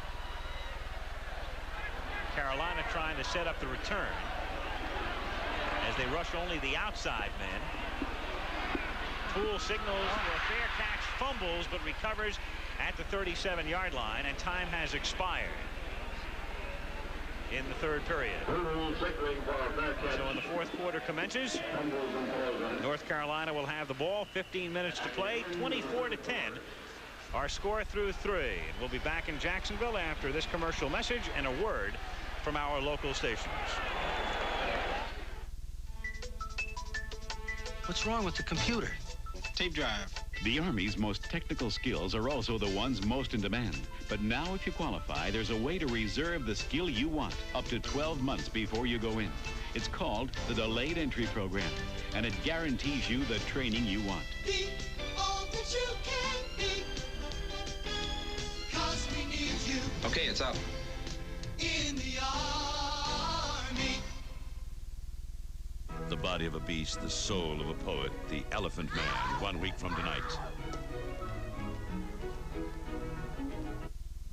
Osmond's Menswear brings you incredible savings for 29 hours at every Osmond store. 29 hours of 20 to 50% savings, Tuesday from 10 a.m. to Thursday at 5. Save 20 to 50% on suits, sport coats, shirts, outerwear, even shoes. 20 to 50% off for 29 big hours. Tuesday morning through this Thursday at 5. It's big savings at Osmond's. The people of Michigan, they haven't forgotten how to smile. And we're proud to be part of that smile. We're Delta Dental Plan, Michigan's largest group dental plan. But we didn't become the leader on size alone. Delta has always led the way in relating to people's needs. That's why our group plans are as individual as the people we serve. That's why these people are smiling all over Michigan. Delta, we're #1 for a number of good reasons. All My Children's Kent, Tuesday at 9. In a dense fog, we begin the 4th quarter at the Gator Bowl in Jacksonville, Florida. Al Michaels with Ara Parseghian and Steve Davis. It was 10-10 at the half, but North Carolina with 2 very successful drives in the 3rd quarter, leading now 24-10. And as the 4th quarter begins, North Carolina has it 1st and 10 at their own 37-yard line. Elkin sends Griffin in motion and pitches it to Kelvin Bryant, who gets past the 40 and shoved out of bounds into the Arkansas bench at the 44-yard line by Bobby Shantz. That was quite a quarter for North Carolina. They had the ball 2 possessions, scored on both of them, and controlled the ball for 9 minutes and 35 seconds, and most of it running. And here's the stat. You can see how they've changed. There was only 163 yards for North Carolina total offense. Now you see it at 294. On 2nd down and 4, it's Bryant again to the 45 and out to close to the 47-yard line, close to a first down. Here we are again with North Carolina has jumped out to an 18-13 advantage in first downs, the rushing yardage, and that's the difference in this game right there, that rushing yardage. Passing, of course, is dominated by Arkansas, but most of that is that 66-yard bomb that they hit. Even though the yardage is even, that running game and the front of and the blocking of that North Carolina line has been, without question, the difference. And we were even at the half. Carolina with a long drive that culminated in a touchdown. Arkansas with a long drive that bogged down, and Leahy took the wind out of the sails by missing a field goal. Carolina came right back to score. And now after holding, the Razorbacks have it again from the 47-yard line. Going out to the 50 is Ethan Horton, and he picks up the first down. So North Carolina very much in command at this point with a 14-point lead. A very good ground game going. They are physically winning the battle up front against the Arkansas defense. And the clock, they would like to have work in their favor, and can do so, of course, by staying on the ground and chewing up the yardage and picking up the first downs with 14-14 remaining in the game. 1st and 10 from the 50. It's Horton. Pushed back after he picks up 1. Forward progress down to the Arkansas 49. Ron Farreau making the stop. Should point out too, Arab, both these teams are very young. Arkansas does not start 1 senior on defense, so you're looking at a couple of teams that will probably be very highly rated going into the 1982 season.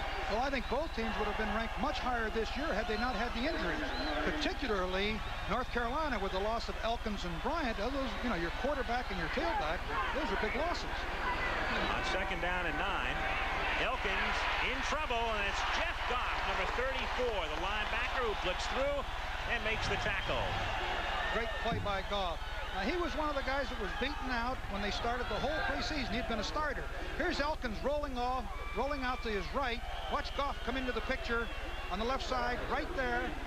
And he really gets Elkins, brings him down for a big loss. But he was one of the guys that was beaten out. And, of course, here he is playing in the ball game and demonstrating that he's a very capable football player.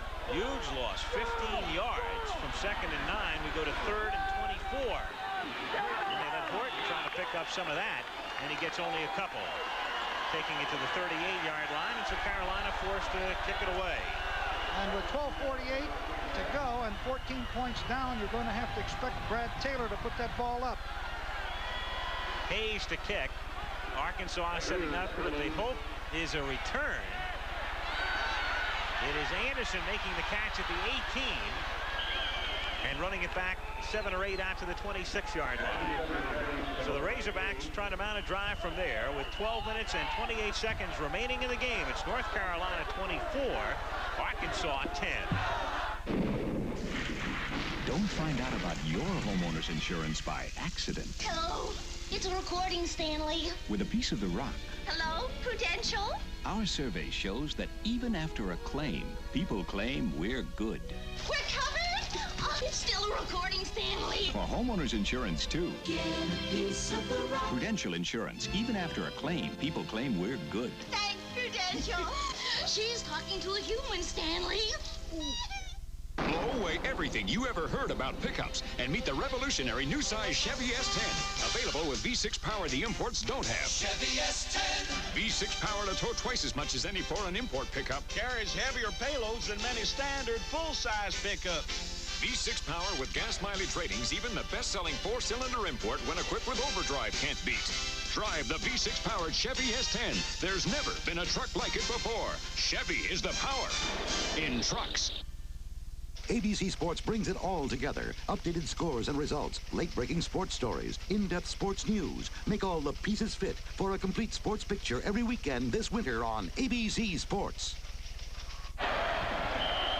The 37th Gator Bowl, 12 minutes and 28 seconds remaining in the game. Arkansas with the ball, North Carolina leading by 14. The Razorbacks start this drive from their 26 with a mishandled snap and recovery by Taylor, who lurches forward. for a yard or so. Carolina bench. That team 9-2 this season. At one point this year, they were 6-0 and ranked 3rd in the country. But Bryant was hurt. Elkins got hurt. They lost to South Carolina. And then 2 weeks subsequent to that, were beaten by Clemson in a heartbreaker, 10-8. I think Lou Holtz's prophecy, too. He was concerned about the ability of his defensive front to be able to handle the offensive line of North Carolina, and he'd had difficulty. Very much so, especially in the second half. Taylor unwinding and throwing, and it's picked off by number 17. It's Darrell Lucas with the interception for North Carolina. Mark Mishler was the intended receiver near midfield. As they come out on the field here, you're going to see that tailback position again. The philosophy of the tailback attack. Here's the replay. I'll get back to that in a minute. Here's the replay of it. Taylor rolling out to his left. We could not see from this level just exactly what happened, but we do know that Lucas intercepted the ball. Right there. It was underthrown. It appears to be underthrown. And I believe the pass was intended for Kidd, I think. Mishler. No, Mishler. On first down from the 50-yard line, it's Ethan Horton again. Having a great night. There's the man who made the interception right there, Darrell Lucas, 5'10", 175, sophomore from Selma, North Carolina. Al, you're looking right now at well over 260 yards has been gained by the tailback position alone of North Carolina. And you're looking at Bryant, and of course Anthony's been hurt, hasn't seen much of him, but certainly Horton's done a job. Second down and 4. It's Horton again. To the 40-yard line. There he is. Converted quarterback. Annapolis, North Carolina. Very highly recruited. I think he was the most recruited and most wanted, sought-after youngster last year. And North Carolina was very fortunate to land that type of blue chipper. He did not get the first down. They're shy by a yard or less on 3rd down and 1. And Elkins keeps it himself and gets inside the 40-yard line to about the 39. That's a first down, and that chews up more of the clock, which right now shows 10 minutes and 31 seconds remaining in the game. There's Dick Crum, who has done a great job. Got to mention that he was at my alma mater, Miami of Ohio. Mentioned it twice, Ara. Yeah, and the funny part of it, both of the coaches are from Ohio. Holt's a graduate of Kent State. From the 38-yard line. It's Horton one more time.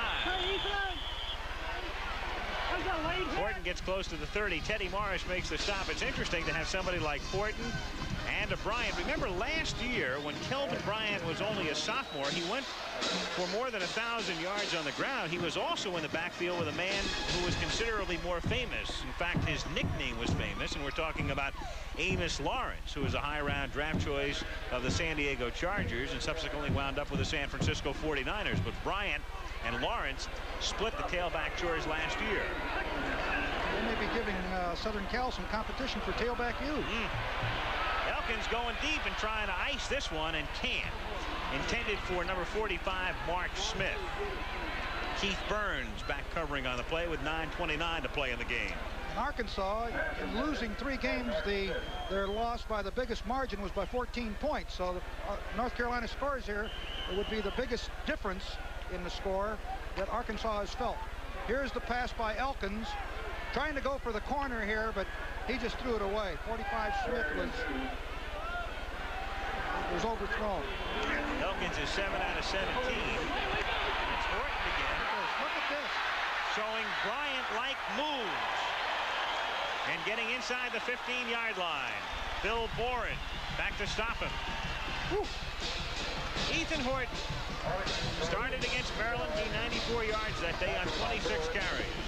Toss sweep. Look at the blocking. He gets through there with good blocking. Rolls off of 1 blocker.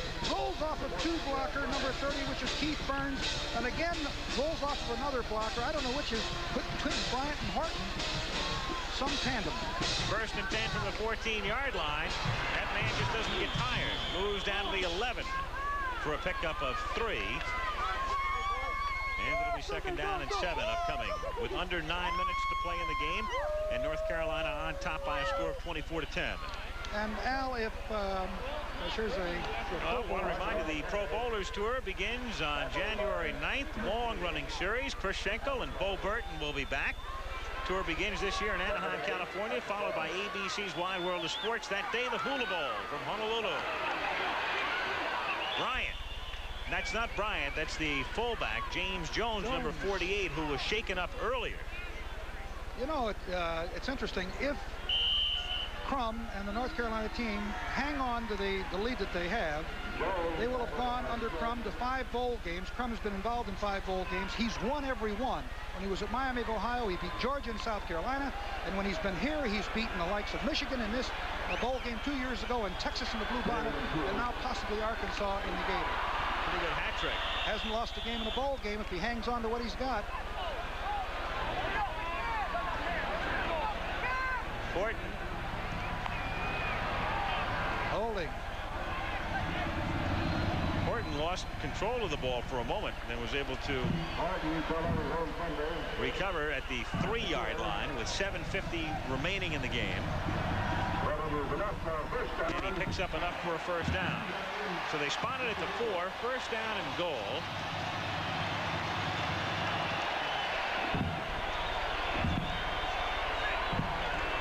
And Elkins pitching it to Horton.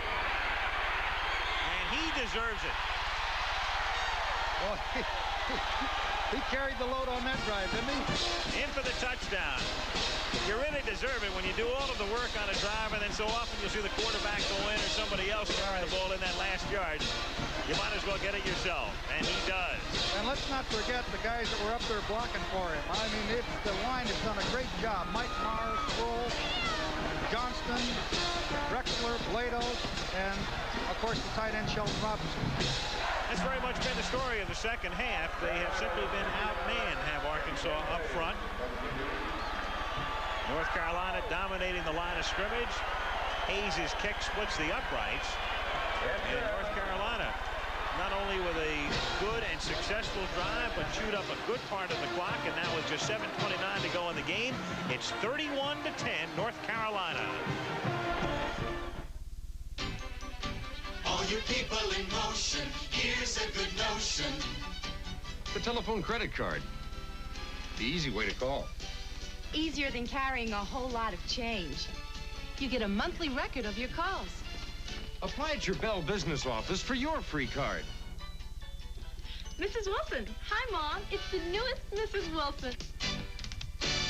All over the land, call soon as you can. These babies cost over $300,000, and quarries are tough on their engines. So Fram designed a special double air filter to protect them. Now we've designed a double filter for cars. It's the Fram Extra Life. Inside a normal filter, outside an extra filter. It lasts 50% longer than our old Fram filter, but it doesn't cost any more. So why not get one to protect your car? It may not have cost you $300,000, but it's still a big investment. Heisman Trophy winner Marcus Allen and passing sensation Jim McMahon lead the West against the East's best in the Hula Bowl. January 9th on the season premiere of ABC's Wide World of Sports. Ethan Horton, who dominated that last drive for North Carolina. His numbers on the night. Bryant's had a fine night. North Carolina has dominated the 2nd half. They lead by 3 touchdowns. We have 7:29 to go in the game. And Jeff Hayes to put it in the air for the Tar Heels. Deep kick. No return.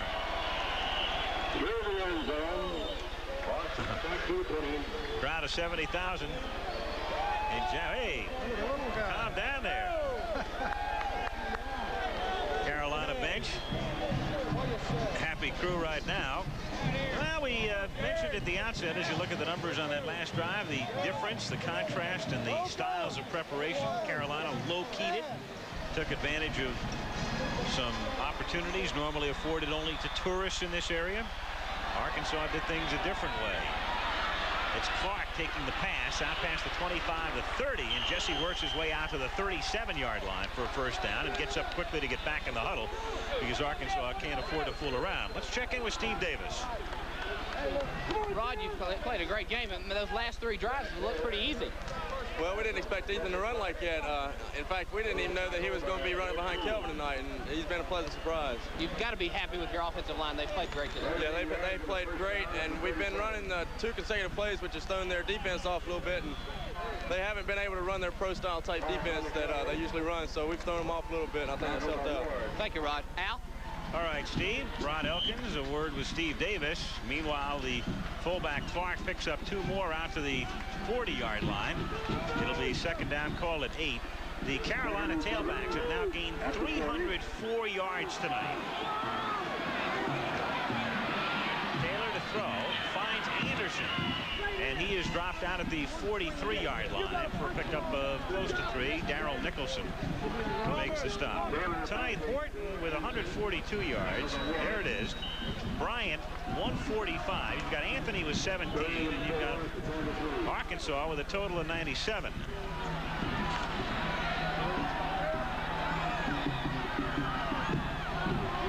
Third down 4 at the 43-yard line. Taylor finding Anderson,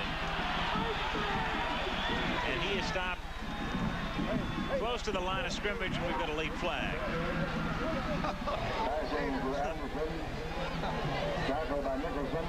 Got a little fog with it. Dressed up in the colors of Carolina.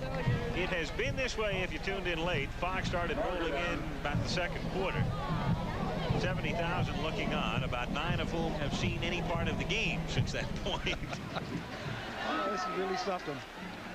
I can't remember seeing it this bad this long. It has been this way now for the better part of the last 2 hours. Darrell Nicholson is the man cited for a personal foul, the linebacker, and the march off here by the referee Tom Themmer. Dead ball, personal foul, defense, automatic first down. First and 10 at the 43-yard line. 6 minutes remaining in the game. It makes it tough offensively when you know you've got to play catch-up ball, and the defense knows that you're going to throw the football for the most part. Put the pressure on. It is Darrell Mason making the catch and stopped near the 20-yard line. He's wide open also. He crossed from right to the left side, and there was no one over there in that zone. But we've got, I believe, a procedure call. There's a marker down coming up against Arkansas. Well, the wide receiver was moving out there while there was motion. He got back, but there was motion. You can't have 2 men moving.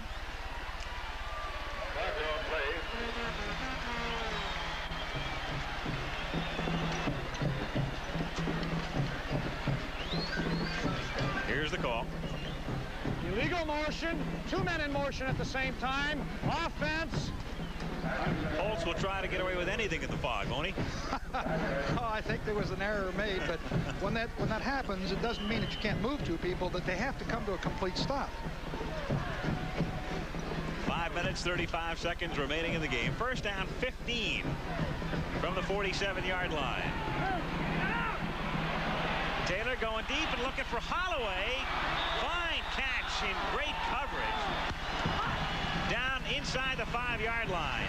Steve Hendrickson, reserve defensive back, was back there with him. Well, that was.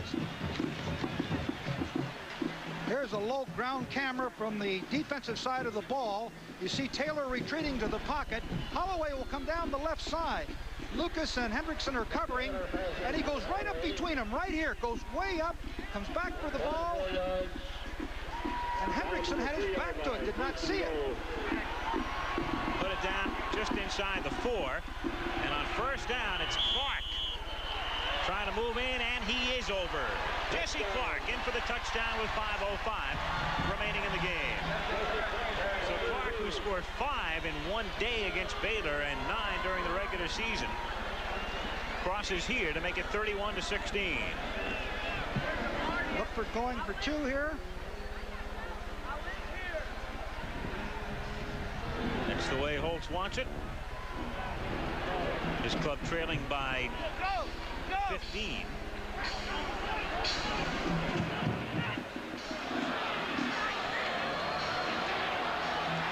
They're almost in motion. Taylor, now they've got a flag thrown. After the inception of the play, Clark is momentarily successful. I think they're calling him for a pick play. I think he picked in the end zone, the offense did. Or did he call interference? I think there might have been a pick back there. No, I guess the Arkansas guys are saying, no, it's good. Yeah. That's the initial indication, and here it is officially. Defensive pass interference in the end zone. It will be refused. There is no distance. We have a good one here. We do. We've got a good one here. A 2-point conversion with 5:05 to go in the game.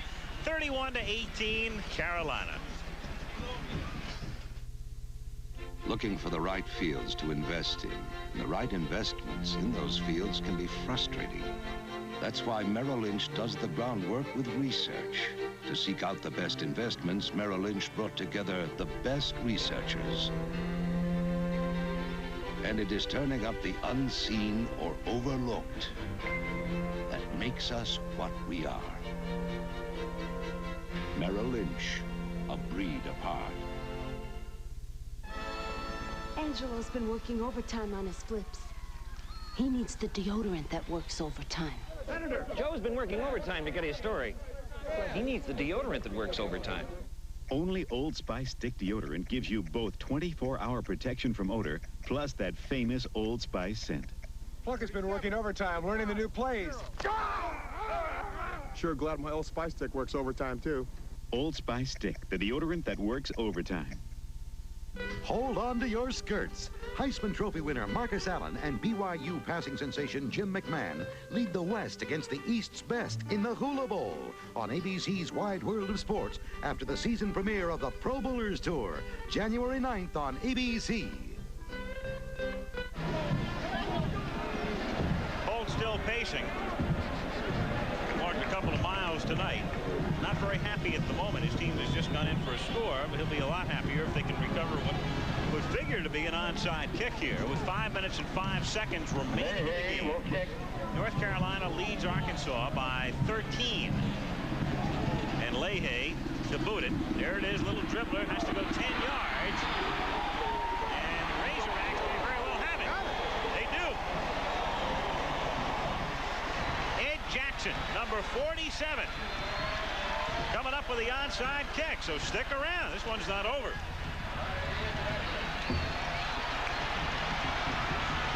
There's a little bump.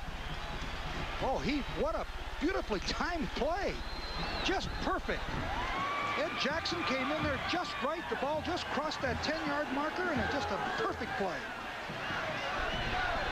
And we got a ball game here. Look out. They recovered it at the 45-yard line of Carolina, 1st and 10. So now the freshman quarterback, Brad Taylor.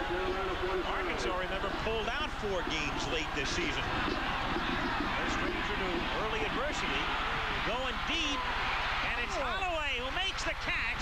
Holloway trying to get in, and does, as he gets down to the 2-yard line. Close. Gets to about the 2, I believe. There's the same play that he hit him on that touchdown on. Here he is. He's whipped him again. This time it's Darrell Lucas, number 17. Right there. Gets up, gets blocked, and Holloway gets all the way down to the 2-yard line before he's brought down by Chris Ward, number 43. To the 2-yard line, 1st and 10, Arkansas. 4:44 remaining in the game. Razorbacks have all their timeouts left. Clark. Time remaining. Plenty of time. And that 2-point play looms very large right now because there will be a 6-point difference if they get this ball in the end zone. Holloway has caught 4 balls for 171 yards. Taylor has thrown for 300 yards tonight. 13 out of 25.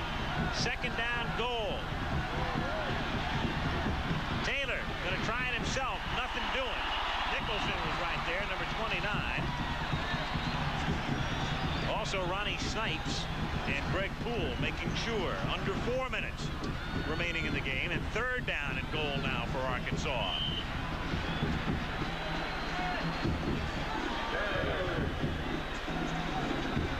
Taylor losing a yard. Third and goal from the 3.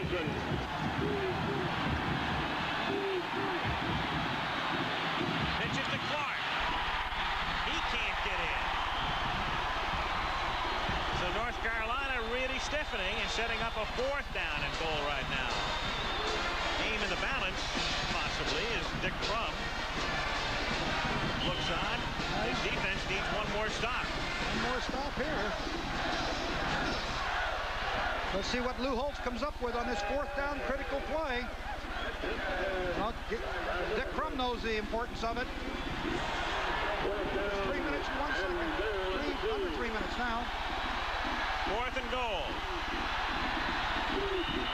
Taylor's going to put it up. He's throwing and incomplete. Again, he tried to throw a bullet through Darrell Mason. And there's a flag down. Marker is thrown. Similar situation before when Taylor was close to Mason, trying to throw it through him. This time, the penalty is illegal procedure against Arkansas, and of course it will be declined.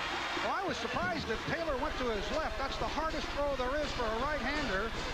You really have to get yourself set and in position to throw that kind of a ball. He faked the dive, and then he tried to hit Darrell Mason coming off the line, and he really was not in good balance to do so, and I think it's a very difficult pass to throw. They could have done it very easily, just as easily, to the right to hit Mason. Now take a look at it here. They'll fake the dive to the left to the Clark. Taylor goes down, fakes the ball in the dive, steps back slightly. Now he turns all the way back, and he drops back. And you can see the ball he's throwing off balance, falling away from it. And of course, the ball Mason had no chance. Dead ball foul. It's a dead ball foul. And that's the key right there. When you saw the flag and the replay go up, the official was signaling stop the play, in essence, stop the clock. That means that the penalty can't be declined and that Arkansas still has the ball. Well, he signaled motion. He signaled dead ball foul, illegal procedure, put his hands up. You could see it in the replay. So after Carolina thought they had taken over by declining the penalty and bringing the offensive unit back out, the official with a dead ball foul call, meaning the play was stopped before it ever started. Carolina now takes a timeout on defense, and the difference is that you don't have the option of declining the penalty. I did not see the dead ball foul signal. Yeah, I didn't see it until the replay, when you can see the official throw the flag and then signal. Look at that. See, stop the play. Crum doesn't like the call at all. Absolutely. Now that is demonstrative as you'll see him. Get over here. I want to talk to you. There you are.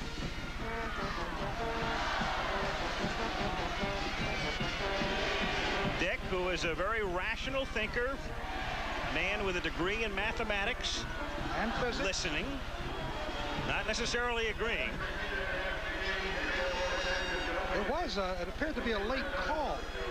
I think that's his greatest concern, because he thought the play was over with. It was an incompleted pass. They had declined the penalty, and then we had a dead ball foul. In any event, Arkansas will get another opportunity.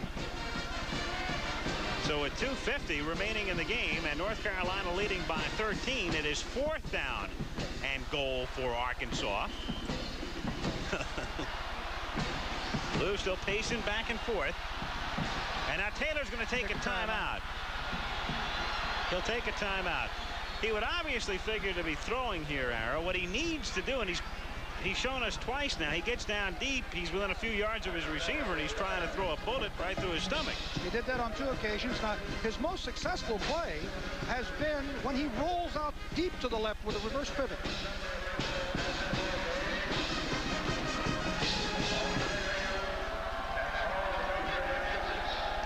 So Holt sends Taylor back in. The freshman, Brad Taylor, took over when Tom Jones was hurt in midseason. Those numbers are impressive when you consider that this kid is just a freshman. You know, really, and he didn't, I think he started the last 3 ball games and was very impressive, and I'd have to concur with Lou Holtz. This guy is something special. He does have quick feet. He's a nice runner. He's got a great arm. And I know that Lou would like to see him come up with a big play right now. They send Missler wide to the left, and on 4th down and goal, Taylor with touch this time, and a touchdown.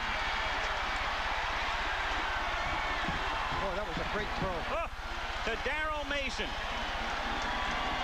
So Taylor, who tried to drill it through him twice earlier, was a nice touch this time, and getting Mason in the end zone for the score to make it 31-24 with a conversion attempt coming up. Exasperation. Well, they were in man-to-man coverage. They were in man-to-man coverage, and they beat Hendrickson, number 5, or was it Jackson? Bill Jackson was on coverage on the tight end, who was the strong safety, and Mason beat him in the end zone. Leahy's point after is good. So with 2 minutes and 44 seconds remaining in the game, it's 31-25. Now Lou's got to make a decision. Here's the play. You see it from the end zone shot, and you'll see that Mason has beaten just barely Bill Jackson.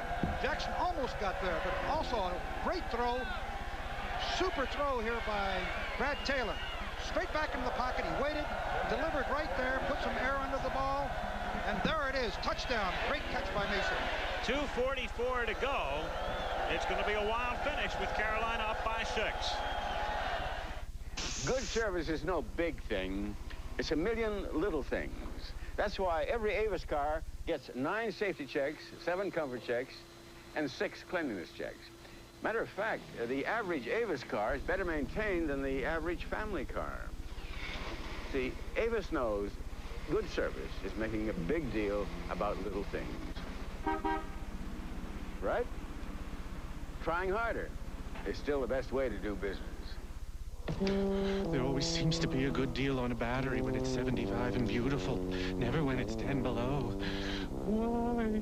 Just when you didn't expect it, but really need it, Sears offers a special purchase on Sears 55 battery. Our lowest price in 3 years for a battery this powerful. Only $49.77 with trade-in. There's also 30% off SuperGuard steel-belted radial tires. At Sears Tire and Auto Centers, we give you more than a good deal. We install confidence. You can count on Sears. I think this is a very important decision for Lou Holtz. He's got 2:44 left with 2 timeouts to go for the onside kick here or give the ball to North Carolina, hoping to get it back. I'm guessing that he's going to onside kick it again, particularly with the success that he had the first time.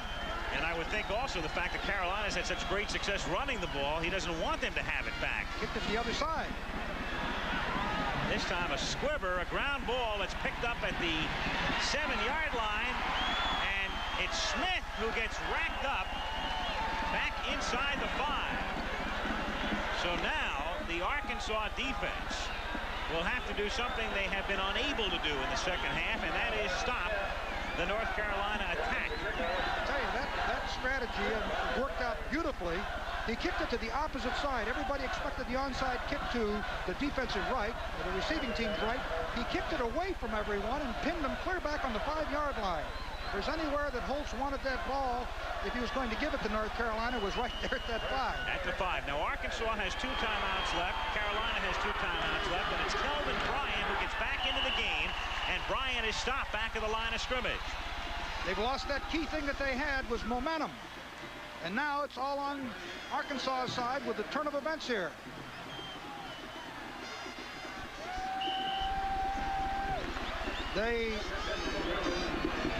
North Carolina needs a first down very badly to hold on to that 6-point lead, and Crum knows it.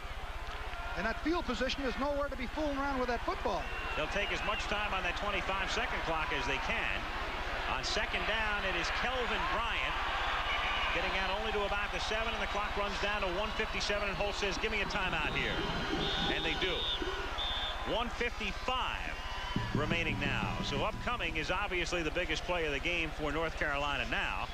as they'll need a good call by Lou Holtz. Good sized game. Perfect call, too, because if he can stop him. Yes, sir. That's the time to use it right there. It was perfect. Third down and long. 1:55 to play in the game. 31-25, Carolina. Camaro. Shadow. Hot new Camaro. Shadow. Crossfire. Fuel injected Z28. Shadow. Camaro smooth, sassy, ultra slick. Shadow. Ergonomic inner space. Shadow. Cast a shadow of the streets. Feel the beat. Camaro. Chevy Camaro. So new, it'll have the competition chasing. Shadows. Here's two good friends. Tonight is kind of special. Where'd he go? The view will I think he's lost. Must He say always something gets more lost. somehow. Hey, anybody miss me? Still here hanging out there. Realize how long you've been gone? Take a look at this. When you want the taste of a truly great American beer, tonight, let it be Low and Brow. And here's to our travel agent. The strike of victory spares no defeat. Celebrate the 20th anniversary season of the Pro Bowling Tour beginning January 9th at a special early time on ABC. Biggest play of the game upcoming. 3rd down 7. North Carolina from the 8-yard line. And they give it to Ethan Horton, and he is stacked up at the 10, and Arkansas will get the ball back. And Holtz will take his last timeout right here. He'll take the timeout, stop the clock with 1:48 remaining in the game. He is now out of timeouts, and North Carolina will be forced to punt. So with 1:48 to play in a game in which North Carolina looked as if they had wrapped up earlier when they moved out in front 31-10, they are in a lot of trouble right now.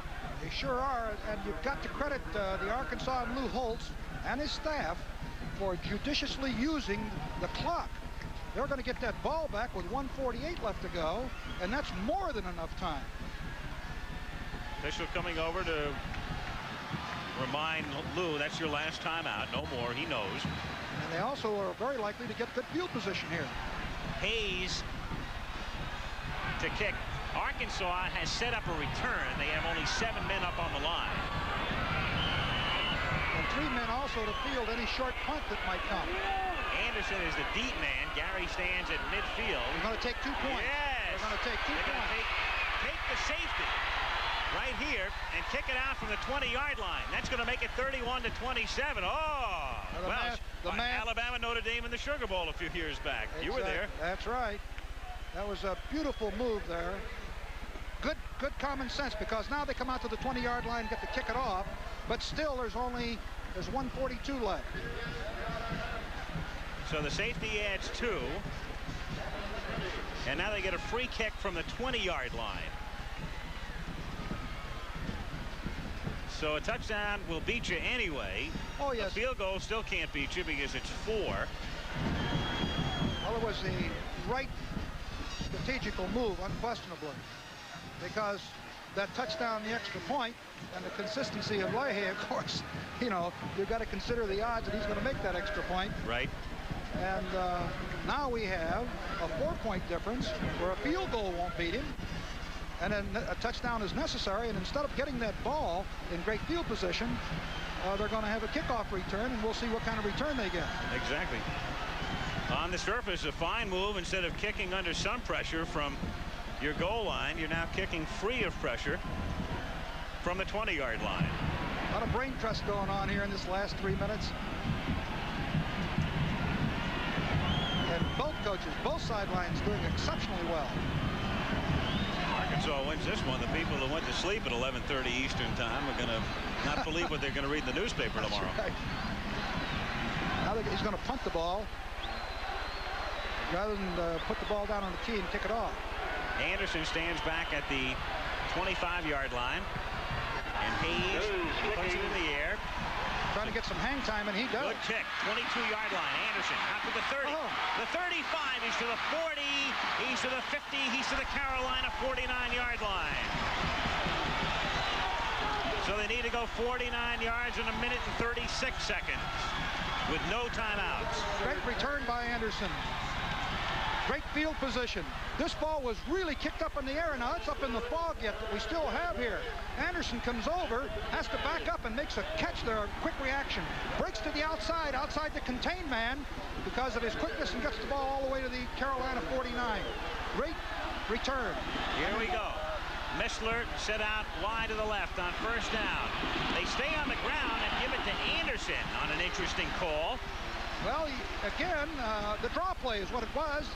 Taylor went back like he was going to throw the ball and then slipped the ball in there. Good call in a sense because you'd think that North Carolina is going to be deployed to stop that pass.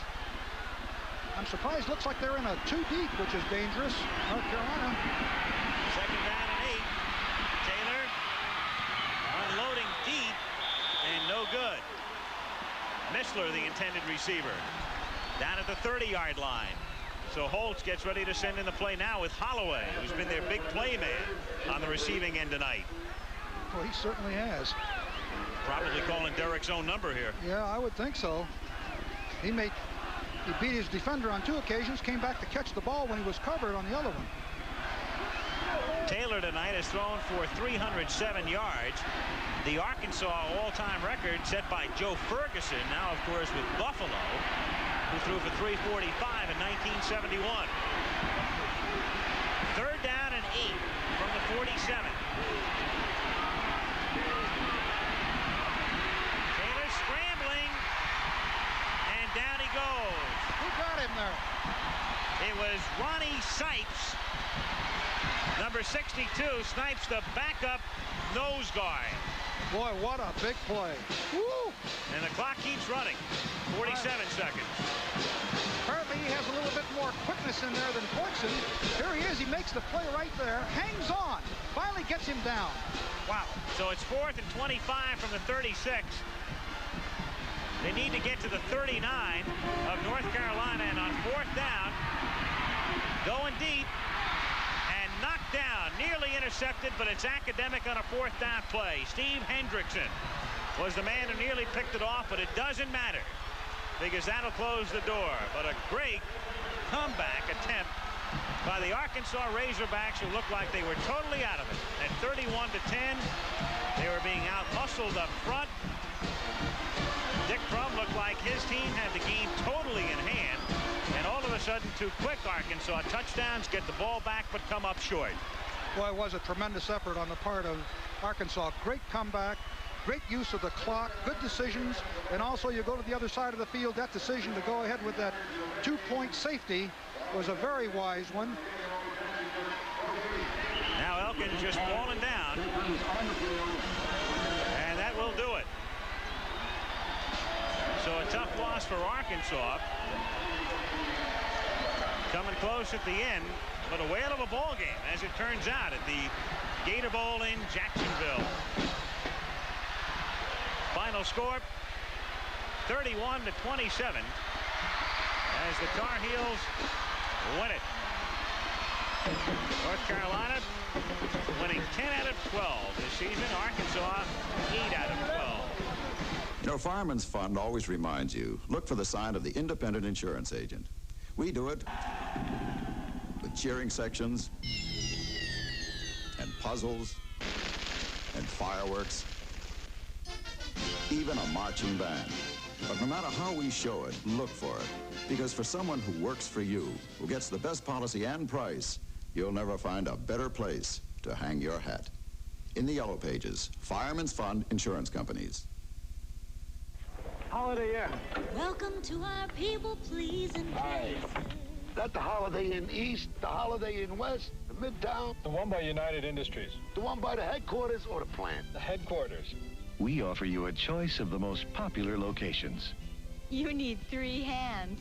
You're right. People-pleasing locations. The airport? The one by Holiday Inn North or Holiday Inn South? Is number 1 in people-pleasing. North Carolina victorious here in the Gator Bowl tonight. Our thanks to our statistician, George Hill. Spotter Kelly Hayes, who did his work under these conditions with a laser beam. Pierce O'Neill, Bob Young, our guys in the booth. Dick Crum sends the podium, the winning coach. North Carolina taking the 37th Gator Bowl. Al Michaels for Ara Parsekian, Steve Davis saying so long from Jacksonville. Again, the final, North Carolina 31, Arkansas 27. Be with us Friday, New Year's night for the Sugar Bowl. The second-ranked Bulldogs of Georgia with Herschel Walker. The 8th-ranked Panthers of Pittsburgh with Dan Marino, 8 o'clock Eastern Time. Stay tuned for ABC News Nightline 30 minutes from now, 11:30 on the West Coast over most of these ABC stations. Travel arrangements made through and a promotional fee paid by United Airlines. United flies more people to Hawaii than any other airline. That's what friendly skies are all about. This has been a presentation of ABC Sports, recognized around the world as the leader in sports television. It's not one of the big 4 or 5, but it's not bad. You know, there's one Michigan player who was very heavily recruited by UCLA, and he hopes that in this game against the Bruins, he will erase some of the regular season disappointment. Our Jim Brandstetter has his story. Quarterback Steve Smith had a fine year for Michigan, but in the business of football, most people only remember your last time out. For Smith, the last game wasn't a very good one. Against Ohio State, the sophomore from Grand Blanc admittedly didn't play well, and Michigan lost. In this Bluebonnet Bowl, Smith has the chance to erase that bad feeling about Ohio State, but he's under pressure from the opposing coach and himself to perform. If Smith has a great day, Michigan can score a lot of points on anybody. If Smith has a bad day, which he's had on occasion, just like our quarterback Ramsey has had, Michigan is not a great offensive football team because any team has to have a quarterback to run it. But I think Smith is the best athlete that we have played at the quarterback position. I really do, athletically. I don't think we have faced a quarterback that has the foot speed and the athletic skill that he has. I want to make up for myself. You know, I want to play well. I want to win. I want to win a bowl game. You know, I mean, that's a big thing in Michigan. You know, we got to win some bowl games there. You know, I don't think it's added pressure because we lost to Ohio State. You know, it's just the idea of I want to win. You know, I want to do well. I want to redeem myself a little bit. But I'm not gonna make myself think that I have to. You know, I have to. I can't. I got to try to do everything because I don't have to do everything. You know, I got all these people going to do it for me. Covering the Bluebonnet Bowl in Houston, I'm Jim Brandstetter reporting News 4 in Houston. Playing almost any bowl. The Bluebonnet Bowl is still, in truth, a secondary caliber affair in terms of its effect in the national championship. Down in Houston, Jim Brandstetter investigated how ending the regular season on down notes for both teams, how that relates to their attitudes going into this one. When Art Schleicher scored the touchdown against Michigan last month, the Wolverines' Rose Bowl hopes were over. They would now go to a secondary bowl. Anything other than the Rose Bowl is considered secondary in Ann Arbor. So here they are in Houston at the Bluebonnet Bowl to meet UCLA. And to get here, it meant they had to lose their final game. Now, that's not the greatest attitude to have going into a postseason game. In this game, the team with the best attitude will win the game. But UCLA faces the same problem. They lost in their last big one, kept them from going to the Rose Bowl. So both teams have the same problem. And the one that I think comes in the right mental attitude will have the best chance of winning. So it's basically the same story for both clubs. They both lost in the big games, and attitude, maybe more than execution, might make the difference in this year's Bluebonnet Bowl. Covering the Bluebonnet Bowl in Houston, I'm Jim Brandstetter reporting News 4 in Houston. And we'll find out about that theory New Year's Eve. 1, 2, 1, 2, 3. Hail to the victors, valiant! Hail to the conquering heroes! Hail to Michigan, the leaders and fans! Hail to the victors, valiant! Hail to the conquering heroes! Hail to Michigan, the champions of the way! Our Jimmy Brandstetter was in that locker room. He covered the game, and here's how he saw the action. The Astrodome crowd was for the most part maize and blue on New Year's Eve, and they were treated in the first half by a Michigan defense that was dominating UCLA. They allowed just 58 yards total offense. The Bruins didn't get a first down till midway in the second quarter, and the Wolverine defense, somewhat of a sore spot all season, never seemed better. Well, I think we were kind of upset about our last time out against Ohio State because we played so hard and we still lost the game. But still in all, first thing we wanted to do was go out and establish that we can play the defensive line because everybody was trying to pick on us saying that, well, they're too small, they can't do the job. And UCLA had a pretty good offensive line. Louis Sharp, he'll probably be one of the top linemen picked in the draft. So we figured we could go out there, and if we could play against these guys, then we could pretty much establish the fact that we are back. The only offense UCLA could muster came about mainly because of penalties, including a 15-yard bench penalty against Bo. Been around football 29 years, Jim. I've never seen my team penalized so much in all my life. I can't believe it. The penalties are unbelievable. Just too many of them. What we did was experimented with a 7th official. Figure that one. And they all felt that they had to earn their place on that field. So they did. Offensively in the half, Michigan gave it to Butch Woolfolk. The senior tailback tore up the Bruins for well over 100 yards in the first half, and he set up a chic field goal for a 3-0 Michigan lead. Then came the big play, a 50-yard touchdown pass from Steve Smith to Anthony Carter. It came with UCLA blitzing, and Smith knew it was there. Well, I was hoping he'd be open. I figured if he beats the guy one-on-one, he's open, and that's what happened. I thought I was going to see a lot of double team coverage, but, the great secondary that they had, they thought they could stop me, and I'm just glad, everything came my way. What about the touchdown pass first half? They came in a blitz. Did you know you were going to be free? Well, no, I didn't. I had no idea, but, when they do that, Steve, he's going to come my way. A Carter mistake in the third quarter gave UCLA their chance, and they capitalized with Tom Ramsey hitting JoJo Townsell for a touchdown. Michigan roared back to score, but so did UCLA on a scramble and touchdown pass to Tim Reitman, their All-American tight end. It was a 19-14 game and far from over. But then the Wolverines went to work, grinding it out on the ground and going into score, and for the most part, putting it away with the offensive line and Butch Woolfolk dominating. I was happy with myself because I was doing little bitty things that, it takes for a good running back to do, like not falling as soon as he gets hit. I was, striving for that extra yard. And UCLA was getting tired at the end of the game, and I guess, that helped a little bit. The final was 33-14 Michigan, and for the second season in a row, the Wolverines win their last game. Somewhat of a departure from the past, yet I'm sure for Bo Schembechler, the best way to start a new year. From the Astrodome in Houston covering the Bluebonnet Bowl, I'm Jim Branstetter reporting News 4 in Houston.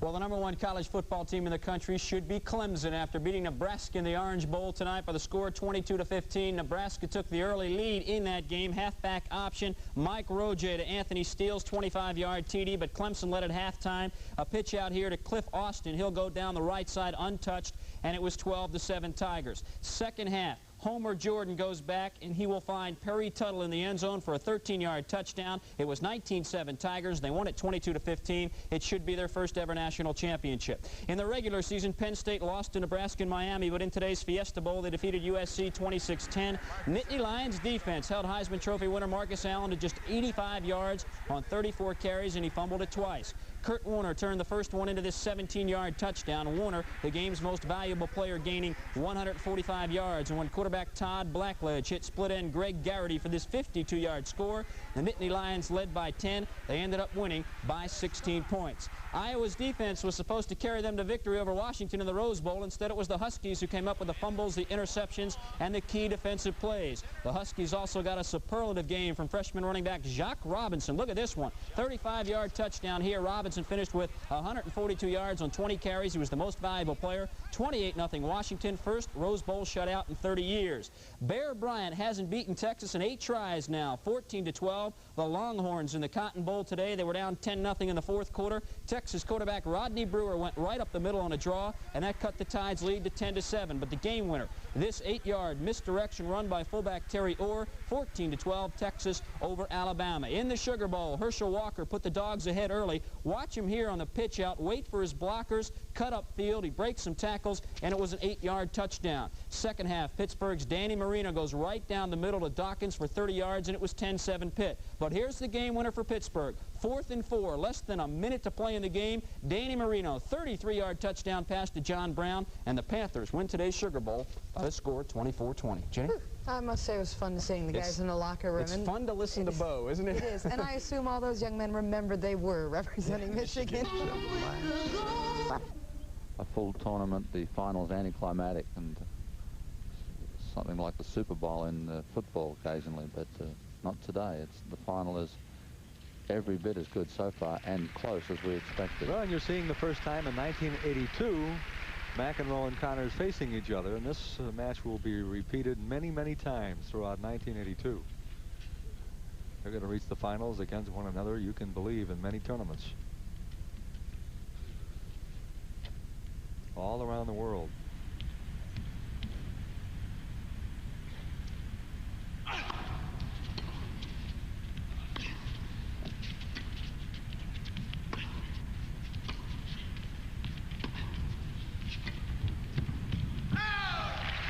Connors comes up 4-3 in the tiebreaker. Dick Carlson with Owen Davidson from the Horizon in Chicago. The live finals of the Michelob Light Challenge.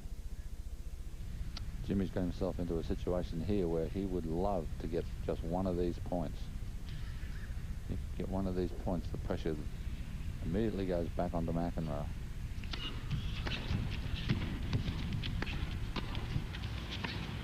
Oh, he tried to come down the line. He knew what he wanted to do, but he couldn't get it up over the net. We're at 4-4 in the tiebreaker.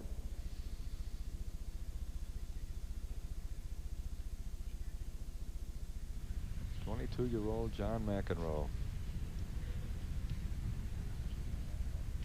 He's a break up in points.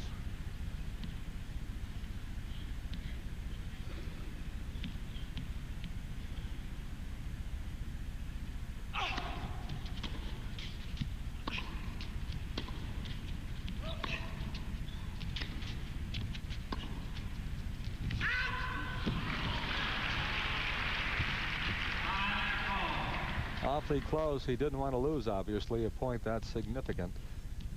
No, that puts them back on equal terms now as far as service is concerned. 5-5.